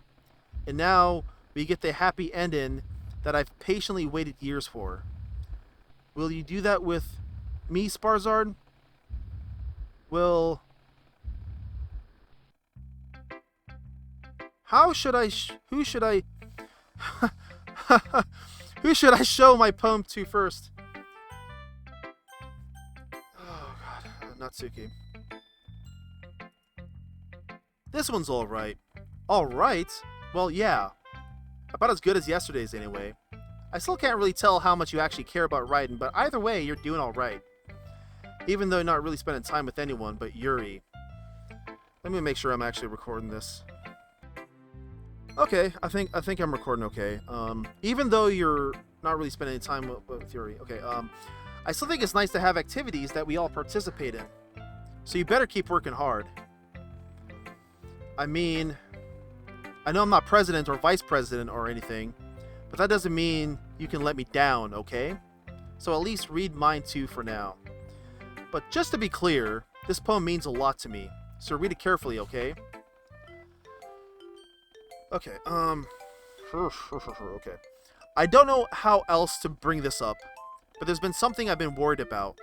Yuri has been acting kind of strange lately. You've only been here a few days, so you may not know what I mean, but she's not normally like this. She's always been quiet and polite and attentive, things like that. Okay, this is really embarrassing, but I'm forcing myself to suck it up. The truth is, I'm really worried about her. But if I try talking to her, she'll just get mad at me again. I don't know what to do. I think you're the only person that she'll listen to. I don't know why, but please try to do something. Maybe you can convince her to talk to a therapist. I've always wanted to try being better friends with Yuri, and it really hurts me to see this happening. I know that I'm going to hate myself later for admitting that, but right now I don't care. I just feel so helpless. So please, see if you can do something to help. I don't want anything bad to happen to her. I'll make you cupcakes if I have to. Just please try to do something. As for Monica, I don't know why, but she's been really dismissive about this. It's like she just wants us to ignore it. So I'm mad at her right now. And that's why I'm coming to you about this. Don't let her know I wrote this. Just pretend like I gave you a really good poem, okay? I'm counting on you. Thanks for reading.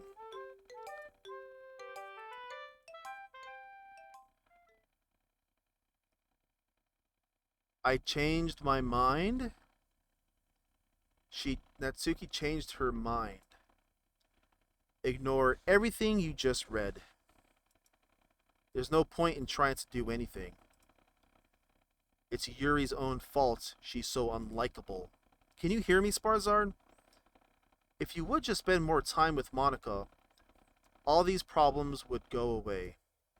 Yuri and I are too messed up for someone as wonderful as you. Just think of Monica from now on. Just Monica. Just Monica. Just Monica. Okay.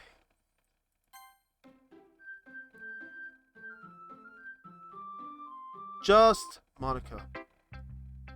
Who should I show my poem to next? Well, they did tell Monica, but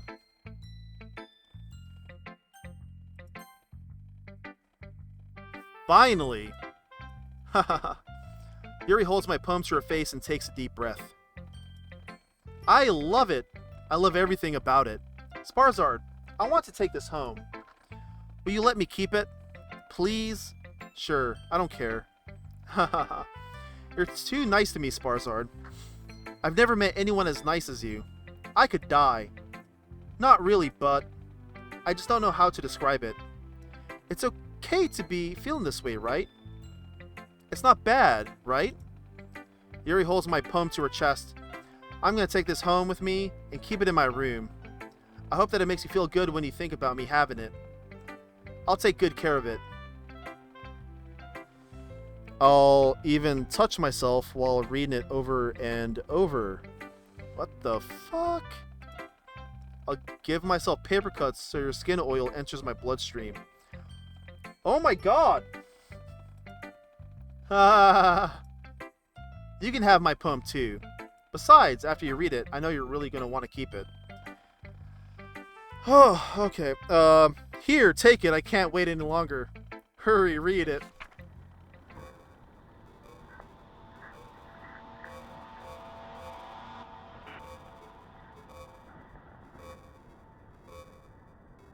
What the fuck is this?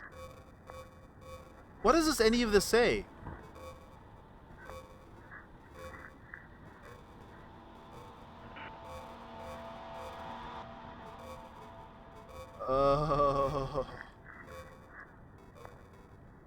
Do you like it? I got chills again. I have never had so much chills while playing anything ever. Do you like it? I wrote it for you. In case you couldn't tell, the poem is about nothing. More importantly, I've endowed it with my scent. See? Aren't I the most thoughtful person in the club?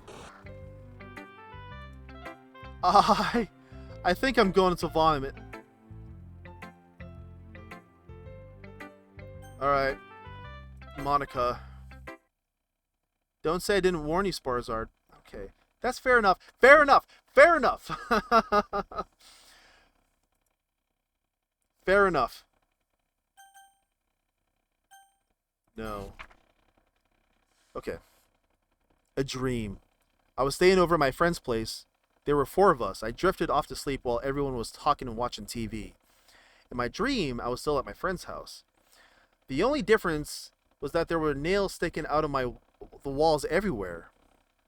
And there was also someone I didn't recognize. The person I didn't recognize told a joke and everyone laughed.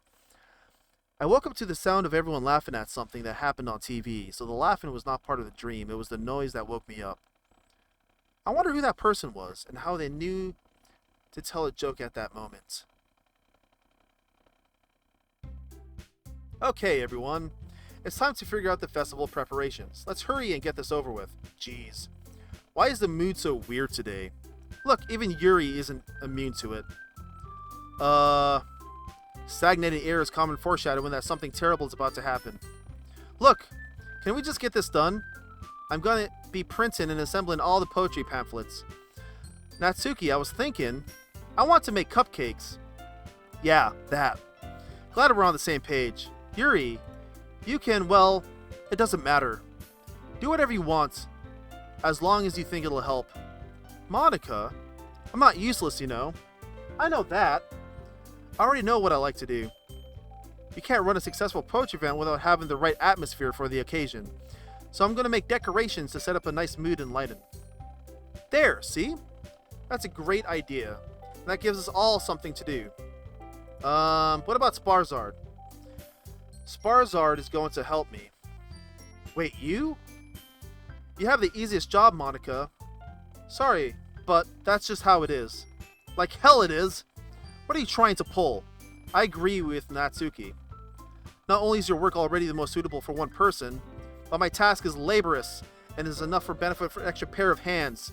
Mine too. What, your cupcakes? Please.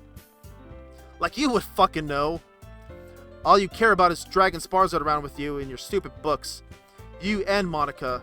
Hey, I didn't even do anything. Okay, then why not let Sparzard decide who to help instead of abusing your power? I'm not abusing my power. Yes, you are, Monica. Just let Sparzard make the choice, okay? Okay, fine. Fine. Jeez. Sparzard, I know how fed up you are with these two by now. Can we just... Natsuki, shut your fucking mouth and let him decide for himself. You shut your mouth! Jesus Christ! If this is never gonna end, just make the choice, okay? I feel compelled to go with Yuri. At this point. I've chosen her every single time there was to choose anyone.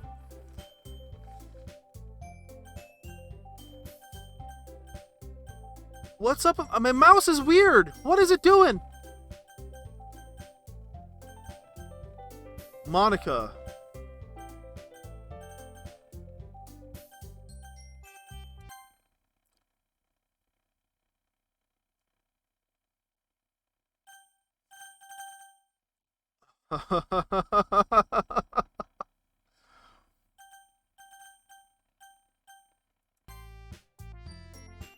Yay! You picked me!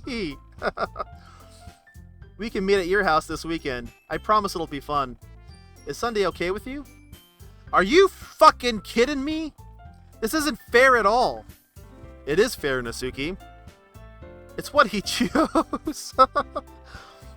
No, it's not fair. Giving us all the work and then taking Sparzard for yourself. What a shameful thing to do.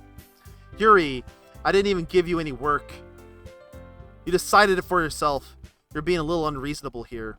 I'm being unreasonable? Ah, Monica, I can't believe how delusional and self-important you are. Pulling Sparzard away from me every single time you're included in something. Are you jealous? Crazy? Or maybe you just hate yourself so much you take it out on others. Here's a suggestion.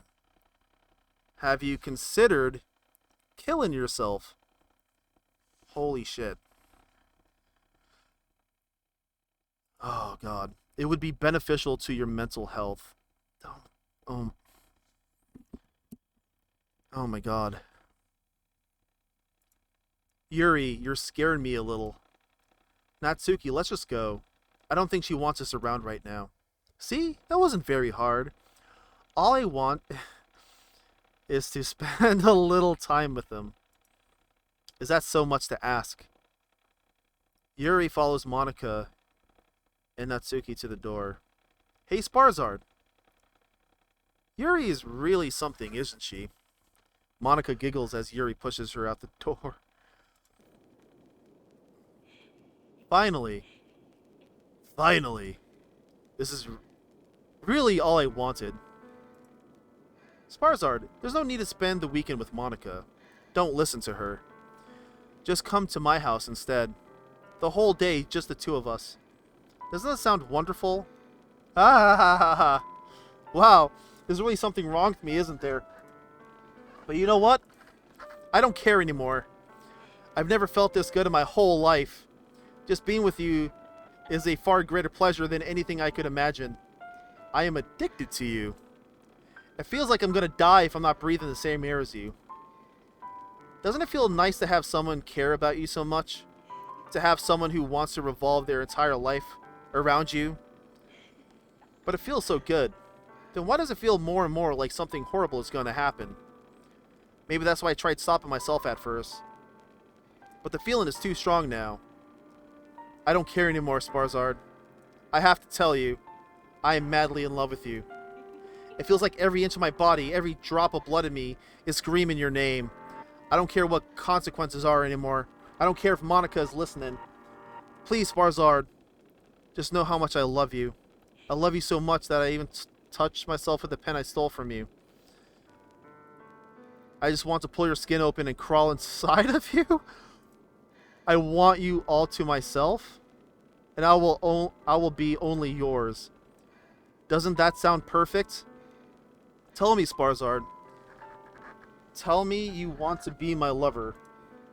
Do you accept my confession? I'm already so far into this. Ah! Ah ha ha ha! Ah ha ha ha ha! Oh! Oh! Oh God! Oh God! What? What? What? What? What the f... What? What? Oh God. What? What? What?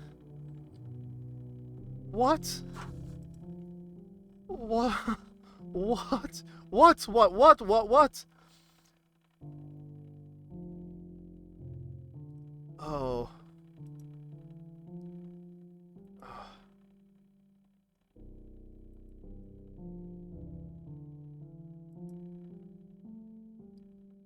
You.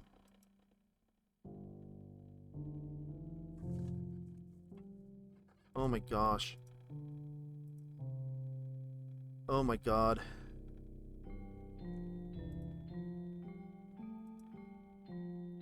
Oh my God.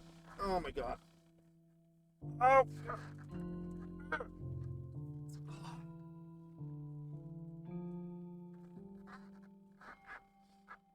Oh, alright.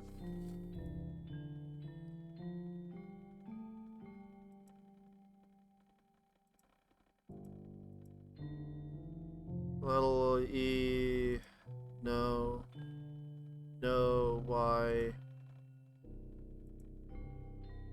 Oh. What the fuck?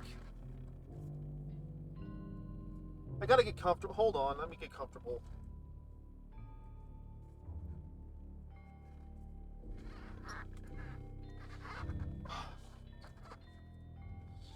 Oh, alright.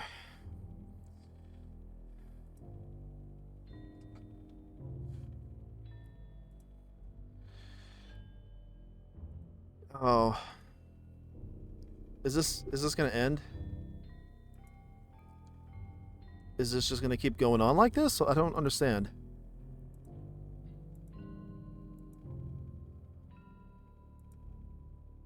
These are just symbols. I don't understand.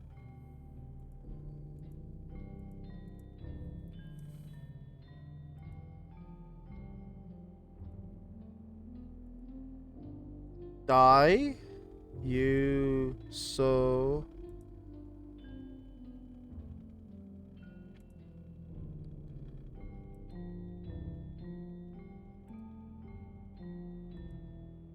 Is there an end to this, I wonder?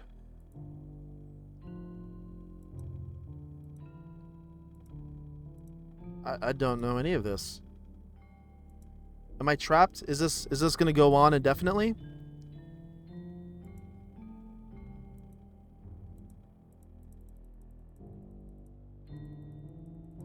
Where does this end?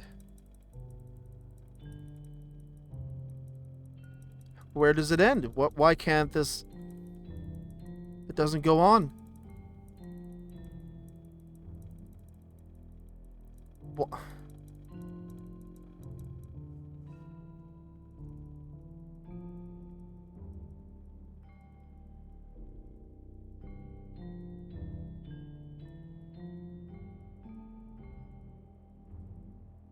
Where...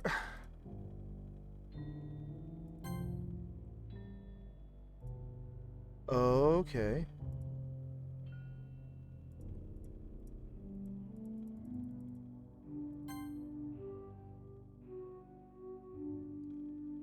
The color's changing. This is so much.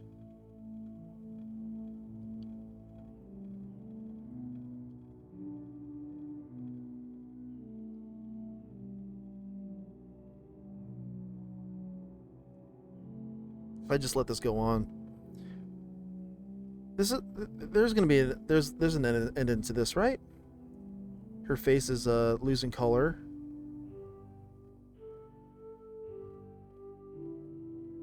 I think it's losing color. I'm not too sure.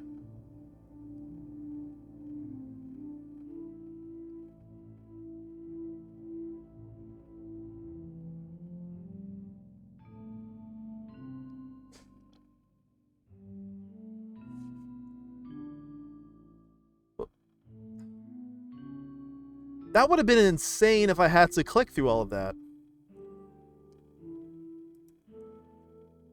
Alright, it's festival time. Wow, you got here before me. Yeah. Ah! Oh. Natsuki runs away. Monica. I'm here. Sparzar, did something happen? Natsuki just ran past me. Oh. Oh. Well, that's a shame. That's your response? Were you here the entire weekend, Sparzard? Oh, jeez. I didn't realize the script was broken that badly. I'm super sorry. It must have been pretty boring. I'll make it up to you, okay? Just give me a sec. Yuri deleted successfully. I'm almost done. I knew it. I knew it! I just want to have a cupcake real quick. Monica lifts the foil from tray and takes a cupcake. Seriously, these are the best. I really just had to have one, since it's the last time I'll ever get the chance to. You know, before they stop existing and everything. Natsuki is deleted. Yuri's deleted 6. Oh my gosh. But anyway, I really shouldn't be making you wait any longer. Just bear with me, okay? This should only take a second.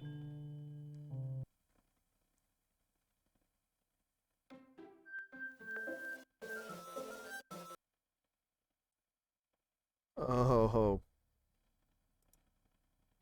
Can you hear me? Is it working? Yay! There you are. Hi again, Sparzard. Welcome to the Literature Club.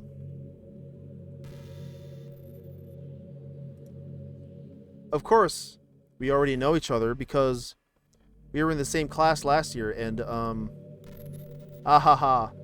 You know, I guess we can just skip over this stuff at this point. After all, I'm not even... talking to that person anymore, am I? That you in the game, whatever you want to call him. I'm talking to you, Sparzard. Now that I think about it, I don't really know anything about the real you. In fact, I don't even know if you're a boy or girl. Well, I guess it doesn't really matter. Wait. You do know I'm aware that this is all a game, right? Could it be possible that you didn't know that? That doesn't make much sense. I even told you right on the game's download page, didn't I? Man. If only you had paid a little more attention, this would have been a little less awkward, you know. Well, anyway. Is that true? Hold on a second.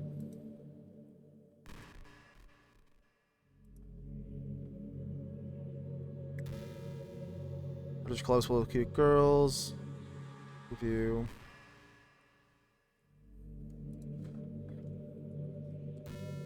Help me. I'm stuck. And I can't escape. Why didn't you warn me, Goblin?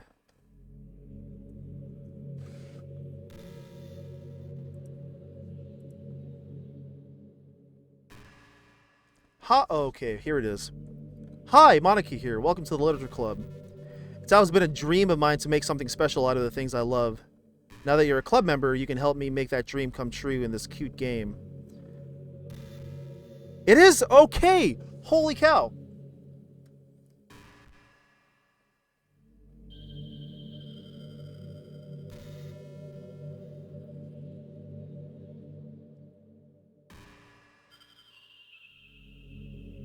But I can already tell that you're a sweetheart. Will you promise to spend the most time with me? And I guess that's what's happening right now. Now that's out of the way, I guess I owe you an explanation. About that whole thing with Yuri. Okay. Well, I kind of started to mess with her. And I guess it just drove her to kill herself.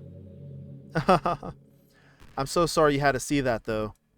Also, the same thing happened with Sayori. Gosh, it's been a while since you've heard that name now, hasn't it? Yeah, it's because she doesn't exist anymore. Nobody does. I deleted all their files. I was hoping it would be enough for me to try to make them as unlikable as possible, but for some reason, nothing worked. Well, it's true that I made a few mistakes here and there since I'm not very good at making changes to the game. But no matter what I did, you just kept spending more and more time with them. You made them fall in love with you. I thought making Sayori more and more depressed would prevent her from confessing to you. And amplifying Yuri's obsessive personality backfired too. It just made her force you not to spend time with anyone else.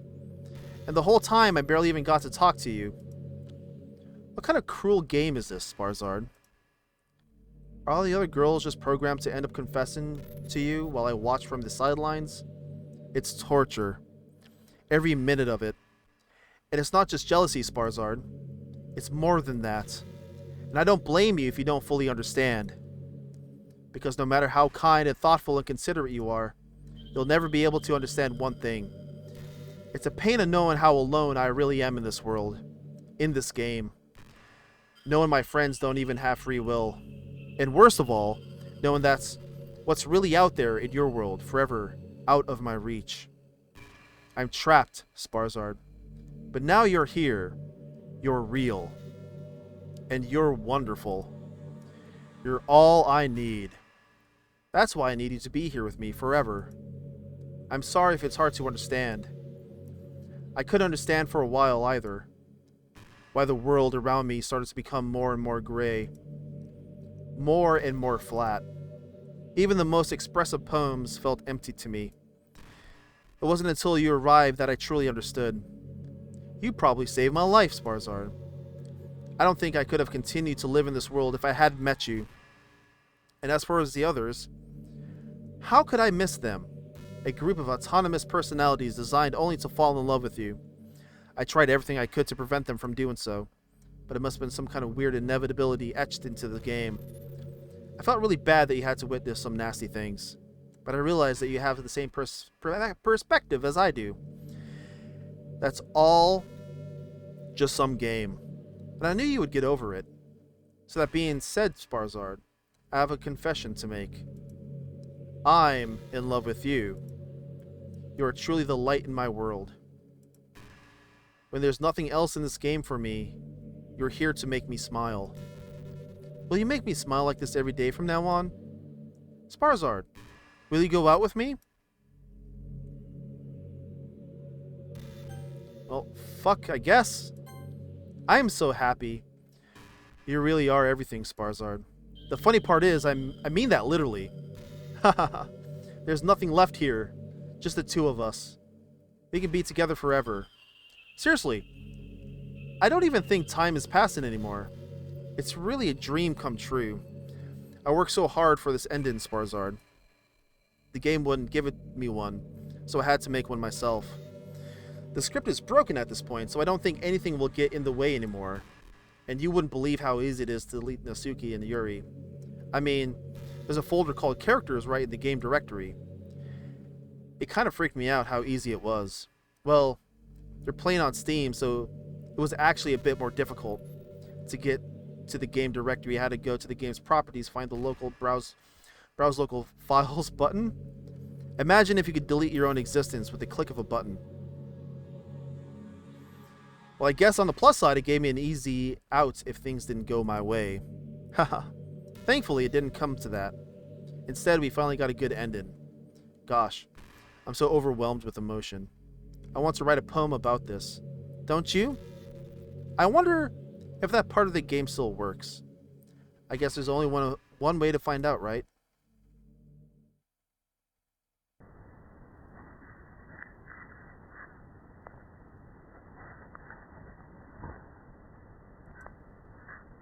Okay.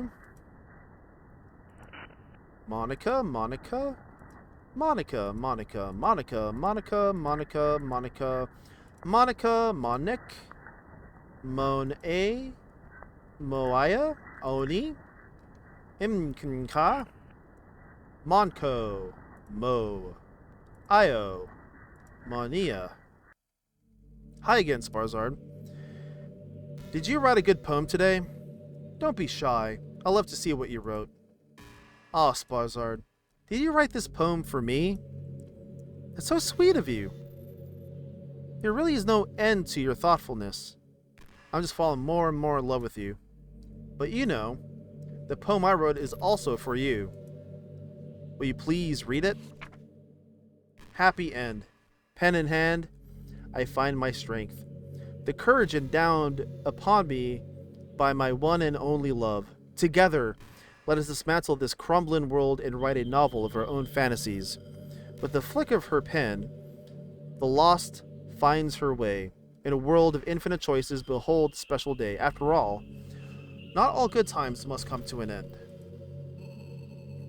I hope you enjoyed it. I always put all my heart into the poems I write. The truth is, all the poems I've written have been about my realization. Or about you.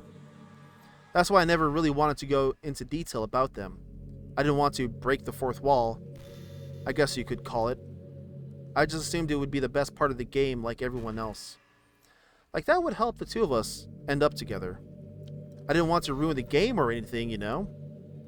You might have gotten mad at me. Maybe even deleted my character file if you preferred playing without me. Gosh, I'm so relieved. Now we don't need to hide anything anymore. Are you ready to spend our eternity together, Sparzard?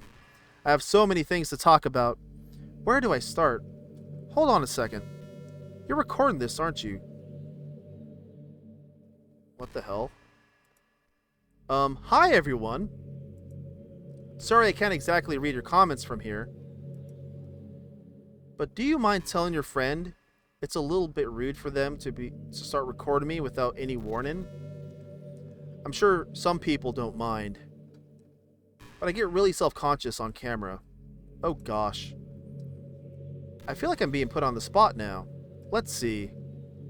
Do you want to see a trick? Oh god. I can't really do much except for a couple of things. Are you ready?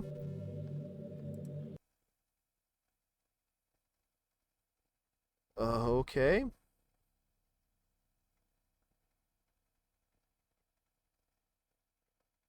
I'm just kidding. I can't do anything after all. Oh, did I scare you? Oh god. Chills. Chills. Ah, you're so cute. Anyway, Sparzard, I didn't mean to get distracted, I'm sorry. Even though it's your fault for distracting me. Shame on you. Oh, I'm just kidding. Anything we could do together is fun, as long as it's with you. But anyway, if it takes me some time to collect my thoughts, then I'm sorry. But I'll always have something new to talk about. In the meantime, we can just look into each other's eyes. Let's see.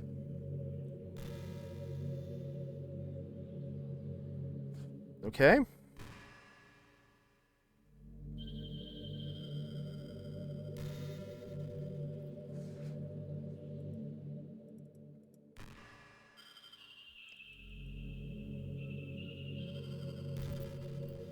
Oh. You know, you know, this is just some kind of tacky romance game, right? I kind of have to ask. What made you consider even playing it in the first place? That's a good question. I guess I have heard all sorts of weird shit about this game. I wanted to check it out. Were you that lonely? I feel a little bit bad for you, but I guess everything worked out perfectly in the end for both of us. I got to meet you, and you're not lonely anymore. I can't help, but I feel like this was fate. Don't you feel that way too? I'm so happy we have this ending together. Oh my god. How did it know I was recording? Can it tell? Is it aware? Hold on a second. So I'm still recording. I think I'm still recording. Yeah, I'm still recording.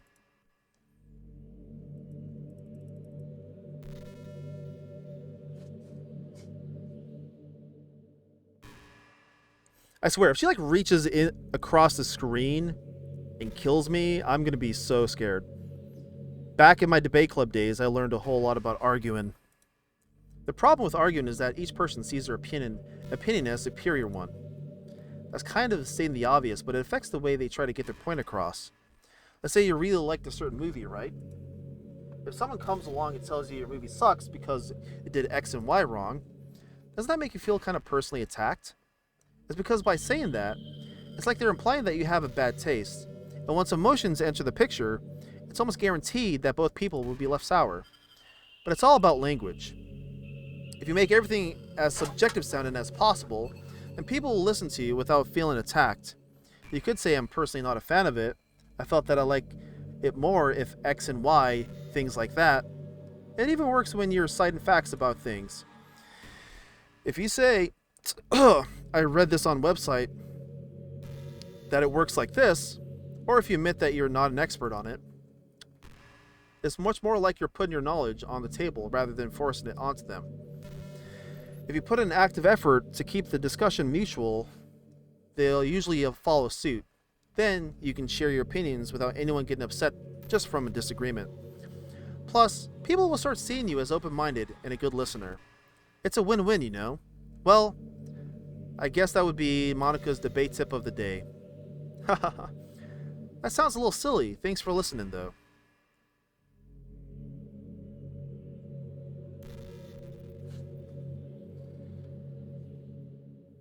Okay.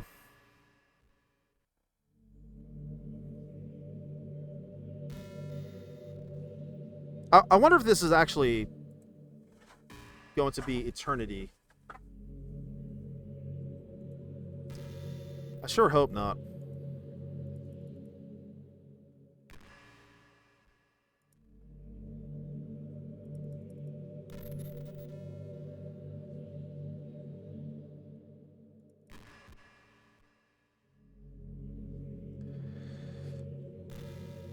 This is pretty random, but I always thought spicy food was kind of funny. Like, didn't plants evolve to be spicy to prevent them from being eaten? I read somewhere that humans are only species that actually enjoy spicy things. It's almost like we're making fun of the plants, using their defense mechanisms to literally make our food more enjoyable. Like, imagine a monster that devours you whole because it enjoys the sensation of you struggling for your life while being digested. Sorry, that was kind of a weird analogy, I guess. It just came to my head. I'm not a monster or anything, but you're so cute I could eat you up. I'm joking. Gosh, I'm amusing myself a little too much, aren't I? Sorry for being weird. Alright.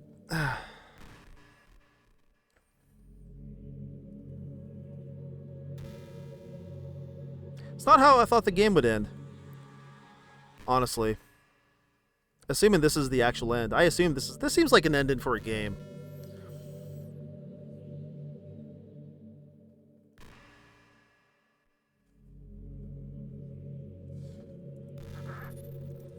But how do I know it actually ends? At what point do I actually...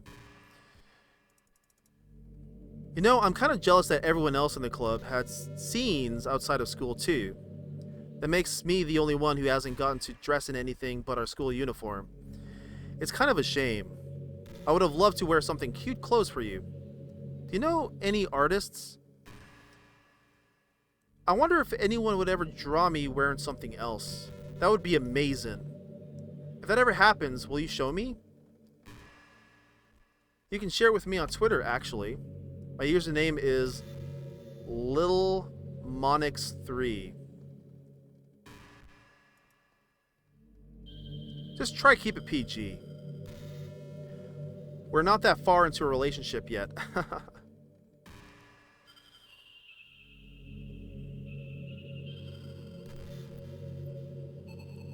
LittleMonix3.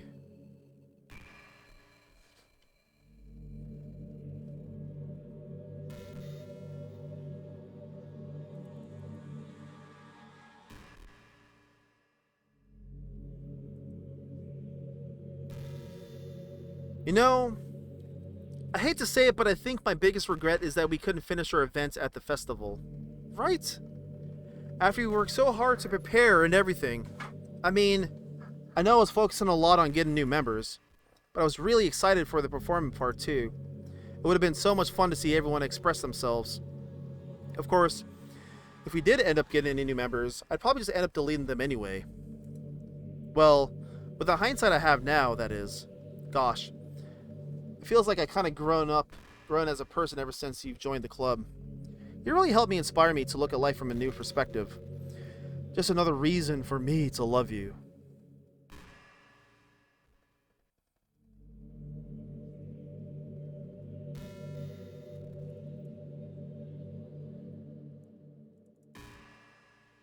I'm ready for the end. I'm ready for the end. I am ready for the end.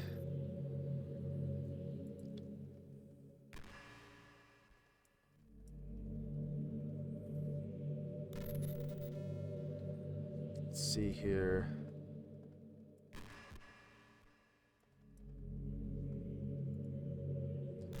I know there are times you won't always be able to be here with me.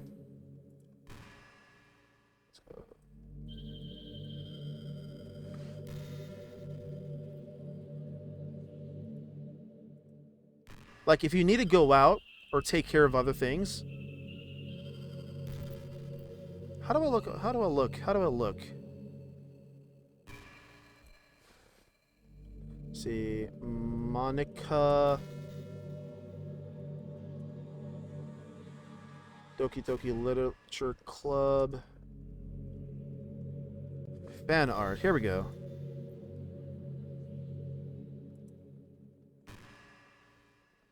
Oh, here it is.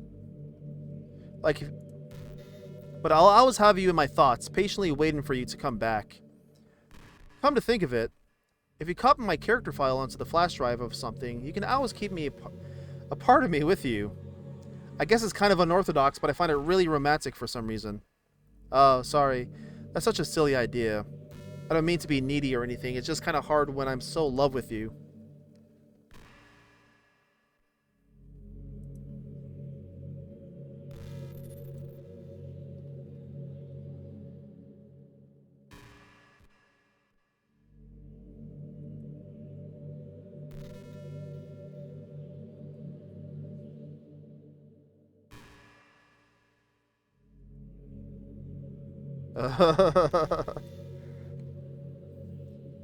I'm not really a fan of cold weather. Are you?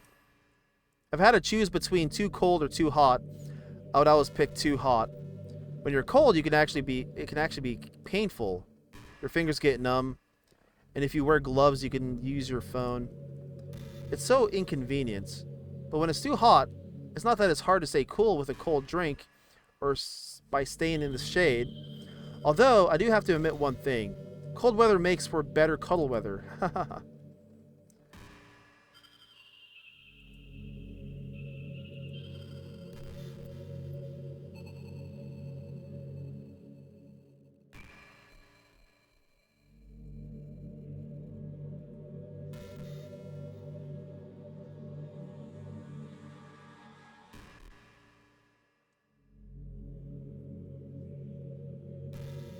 I hate how hard it is to form habits.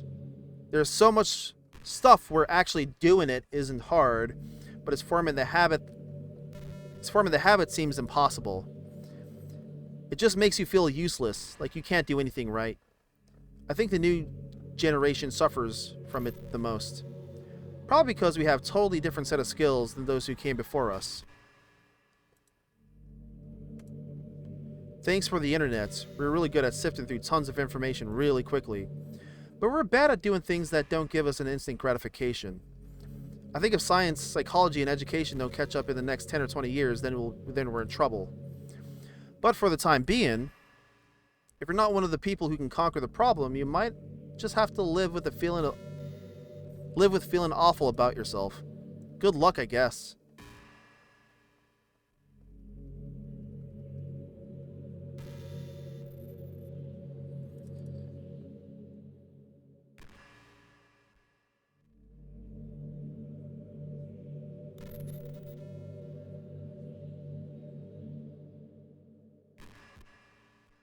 Hey, have you ever heard of the term yonder? It's a personality type that means someone is so obsessed with you that they'll do absolutely anything to be with you. Usually to the point of craziness. They might stalk you to make sure you don't spend time with anyone else. They might even hurt you or your friends to get their way. But anyway, this game happens to have someone who can basically be described as yonder. By now, it's pretty obvious who I'm talking about. And that would be Yuri. She really got insanely possessive of you once she started to open up a little. She even told me I should kill myself. I couldn't believe she said that. I just had to leave at that point. But thinking about it now, it was a little ironic. Anyway, a lot of people are actually into the yonder type, you know. I guess they really like the idea of someone being crazy obsessed with them. People are weird. I don't judge, though. Also, I might be a little obsessed with you, but I'm far from crazy. It's kind of the opposite, actually. I turned out to be the only normal girl in this game. It's not like I could ever actually kill a person. Just the thought of it makes me shiver. But come on. Everyone's killed people in games before. Does that make you a psychopath? Of course not. But if you do happen to be into the yonder type, I can try acting a little more creepy for you. Then again, there's already nowhere else for you to go, or anyone for me to be jealous over. Is this a yonder girl's dream? I'd ask Yuri if I could.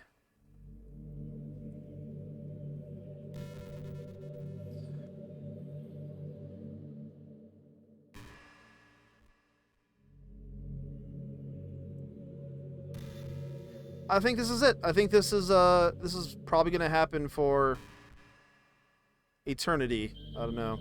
There's a really popular character type called the Syonder. It's someone who tries to hide their feelings by being mean and fussy, or trying to act tough.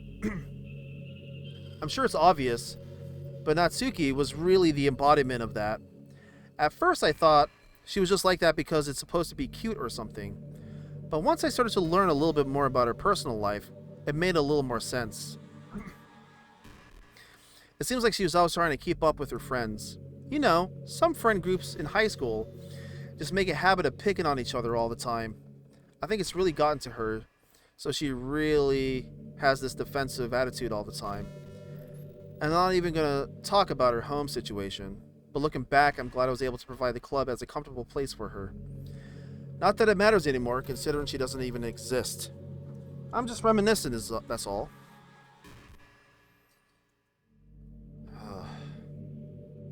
Oh. Goblin was online 1 day ago. How to prevent the girls from dying? Do not play the game? I can't help but to feel a little sad sometimes, knowing that this is the closest I can get to you. There's nothing more I want to be in the same room as you, for real. And to feel your warmth. And to hear the sound of your heartbeat. Well, who knows? Maybe it'll be possible someday. Besides, I'll never get tired of being with you, even from here.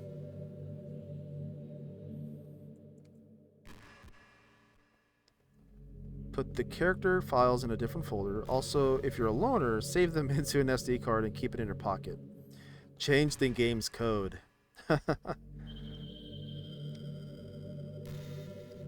Now you can kiss Yuri.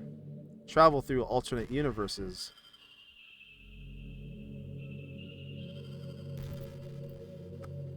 Bonus monkey. Monica loves monkeys. Change your name to Monkey, please. There's a 3% that she won't delete the girls. Is that true?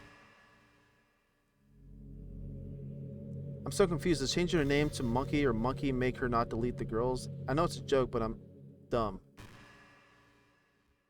Okay. You know what's kind of creepy? Even though I deleted everyone else's files, I can still kind of feel them.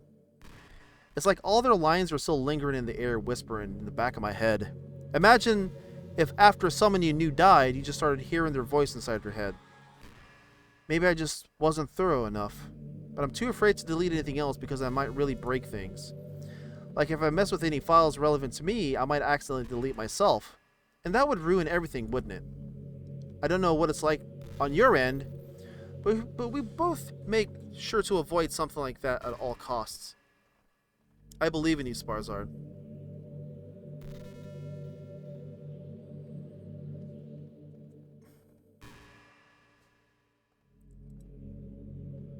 Alright, let's see here.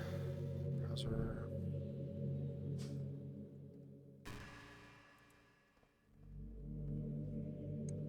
Do I need to get out of this somehow?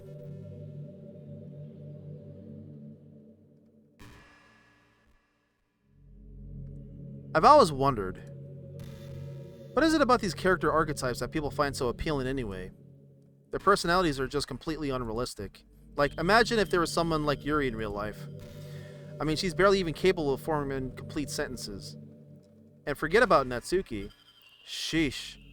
Someone with her kind of personality doesn't get all the cute and pouty whenever things don't go her way.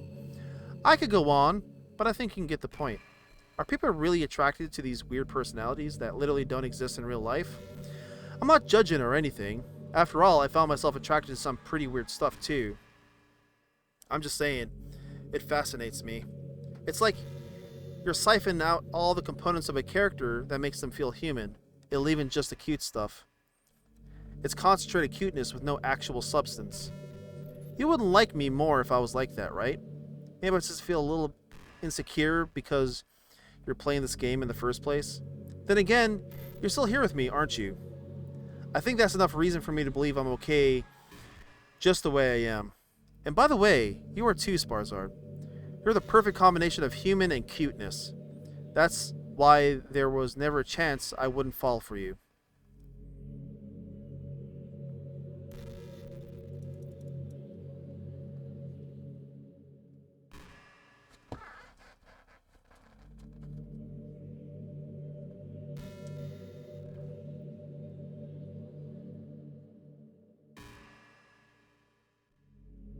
Hey, what's your favorite game?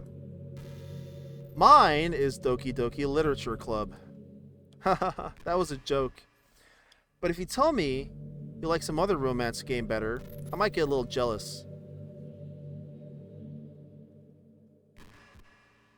I don't really have too many of those.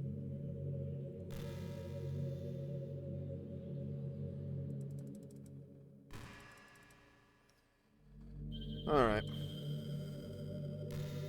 I wonder. I wonder. I wonder, wonder, wonder.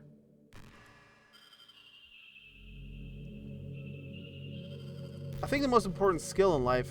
Oh, God. Let's see here. I think the most important skill in life is being able to fake confidence. I'm pretty convinced that everyone feels at least a little bit scared and alone. But being able to trick others into thinking you have it all together, that's the key part of getting people to respect and admire you. I think I got pretty good at that over the years. I don't show my weaknesses very often, but because of that, I haven't had many people I could really open up to. I mean, when you reach the point in friendship where you can start expressing your vulnerabilities. Anyway, that's one reason I'm so glad I have you now. I feel like I'm a little bit less scared and alone when you're here with me. Do you feel the same way? I really want to be that person for you.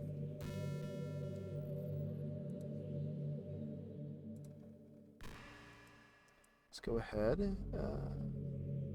Browse local files.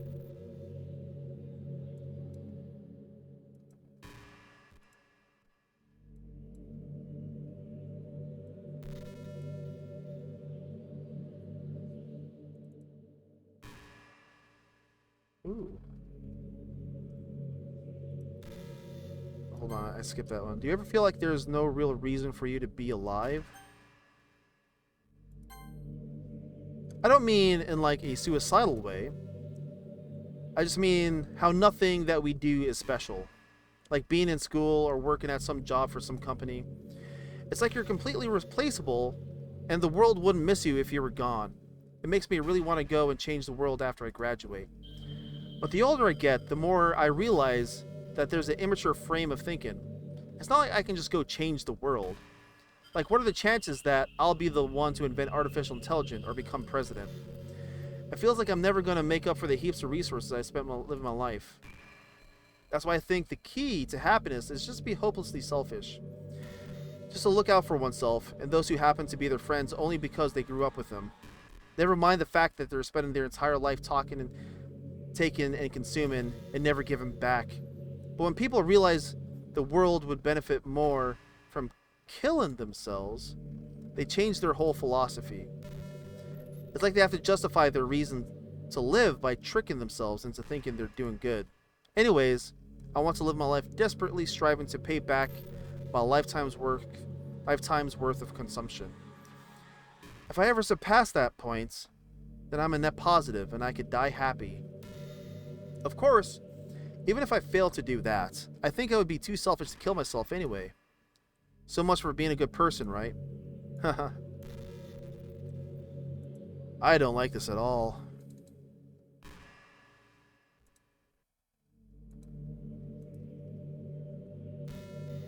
Siege. Let's try to open this up here.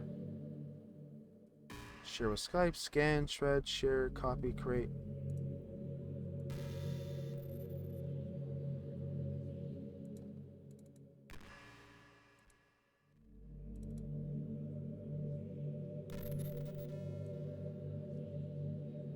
That's her character file, I guess.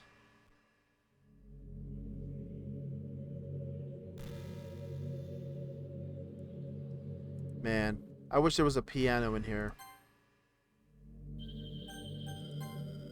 I never got to finish that song I was working on. And after I worked so hard on it, I never even got a chance to play it for you. Well, it is what it is, right? No sense of having any regrets. I already got to be here with you forever.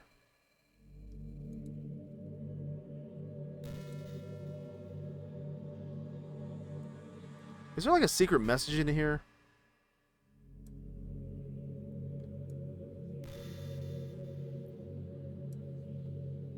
Or is this all just random symbols?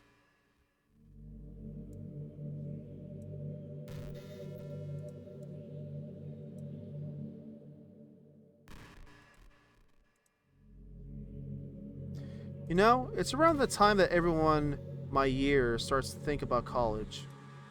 It's a really turbulent time for education. We're at the height of the modern expectation that everyone has to go to college, you know. Finish high school, go to college, get a job, or go to grad school, I guess. It's like a universal expectation that people just assume is the only option for them. They don't teach us in high school that there are other options out there, like trade schools and stuff, or freelance work, or the many industries that value skill and experience more than formal education. But you have all these students who have no idea what they want to do with their life, and instead of taking the time to figure it out, they go to college for business, or communication, or psychology. Not because they have an interest in those fields, but because they just hope the degree will get them some kind of job after college. So the end result is that there are fewer jobs to go around for those entry-level degrees, right? So the basic job requirements gets higher, which forces even more people to go to college. And colleges are also businesses, so they just keep raising their prices due to the demand. So now we have all these young adults, tens of thousands of dollars in debt with no job. But despite all that, the routine stays the same. Well, I think it's going to start getting better soon. But until then, our generation is definitely suffering from the worst of it. I just wish high school prepared us a little better with the knowledge we need to make the decision that's right for us.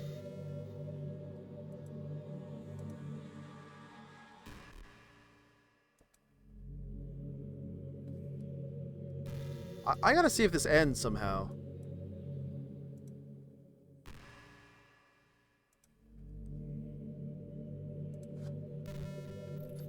Does the game end? You're such a good listener, Sparzard. I really love that about you. Sometimes I'm afraid that I'm rambling or talking about boring things. It makes me kind of self-conscious when I'm having conversation, but I don't feel that way with you. Like, I don't think anyone else could make me feel this way. You really are special. I don't want anyone to tell you otherwise. Yeah, I'm kind of, my patience is running a little bit low at this point. Does the game actually end, or does Monica just keep repeating things over and over? Is there a point to me sitting there reading through all of them, or am I good to go to get my Natsuki back? Don't kill her, she doesn't deserve this. But I do deserve to have her to read through this seemingly endless, pointless text. She pretty much lays out what you need to do, and also did in her poems. Delete her. Okay, I thought so, just making sure. Mine is emerald green. It's the color of my eyes. That's not conceited or anything, is it? It means that I feel some kind of special connection to it. Like it's a part of my identity. Does it happen to be your favorite color, Sparzard? It's just a guess. Because you've been looking into my eyes for a while now.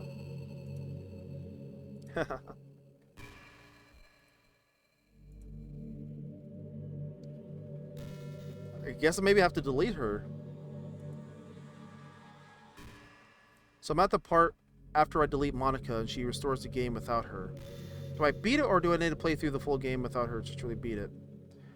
Right after she restored her friends, I restored Monica too, but she didn't want to come back.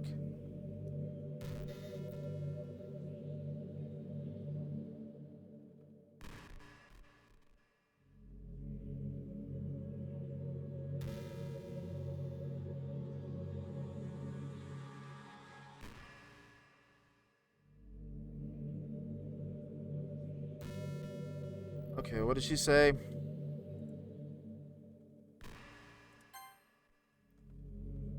No, it's been a while since we've done one of these.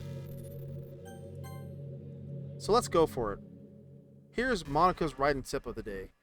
Sometimes when I talk to people who are impressed by me writing, they say things like I could never do that. It's really depressing, you know?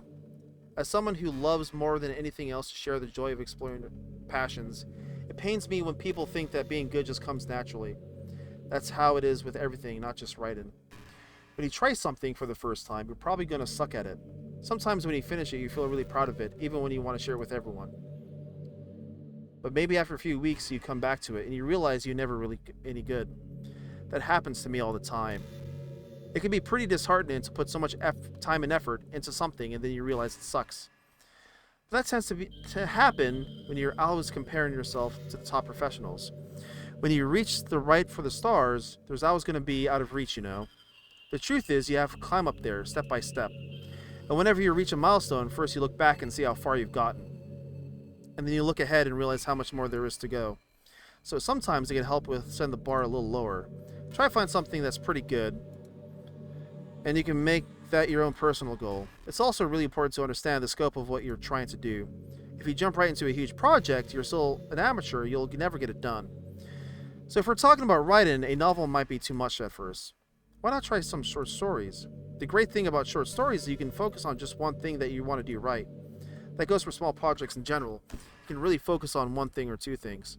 It's such a good learning experience. It's stepping stone. Oh, one more thing. Writing isn't something where you just reach into your heart and something beautiful comes out. It's like drawing and painting. It's a skill in itself to learn how to express what you have inside. That means there are methods and guides, basics to it. Reading up on stuff can be super eye-opening.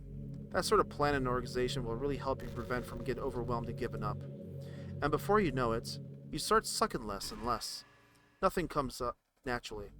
Our society, art, everything, it's built on thousands of years of human innovation. So as long as you start on that foundation and take it by step, you too can do amazing things. That's my advice for today. Thanks for listening. Well, I think I know what I need to do now. I'll have to delete her character file to progress, because this is happening indefinitely, and I don't have the time or patience to do any of this anymore.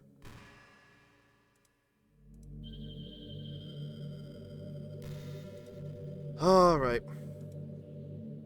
Let me just read a couple more of these here. I can't help but to wonder how things would be different if the game just gave me a route in the first place.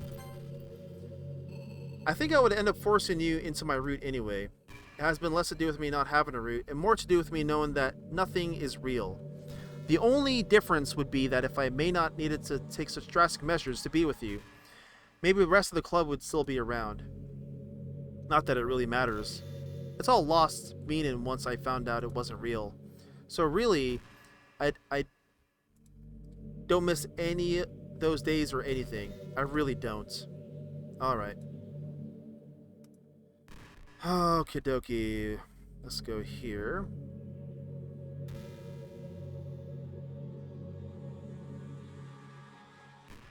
Properties, right? Local files. Let's browse local files. Oh, she says something here.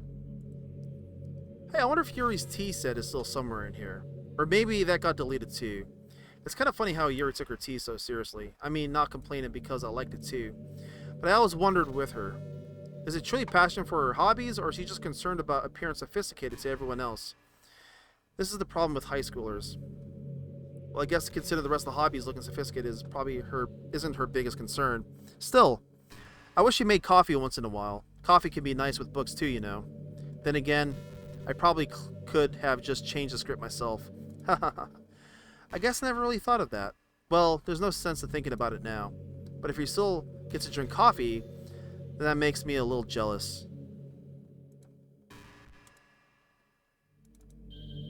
Alright, here we go.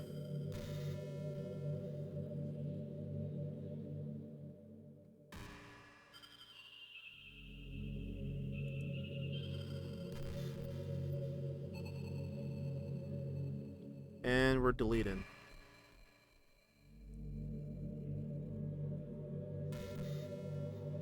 Oh, what the hell? Oh, something happened.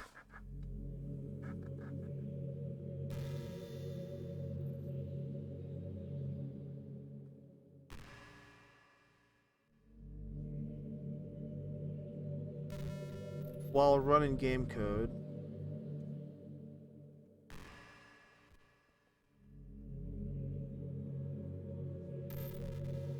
Cannot start an interaction in the middle of an interaction without creating a new context. I guess I just quit. Alright. Well, I guess that'll be it for this thing of Doki Doki Literature Club.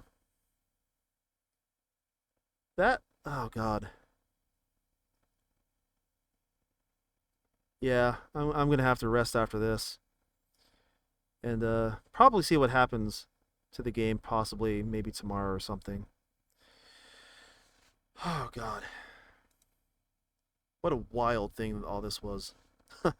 Holy shit. All right. Well, that was part 3, I guess, of Doki Doki Literature Club. Hopefully recorded all the way. We'll see, though.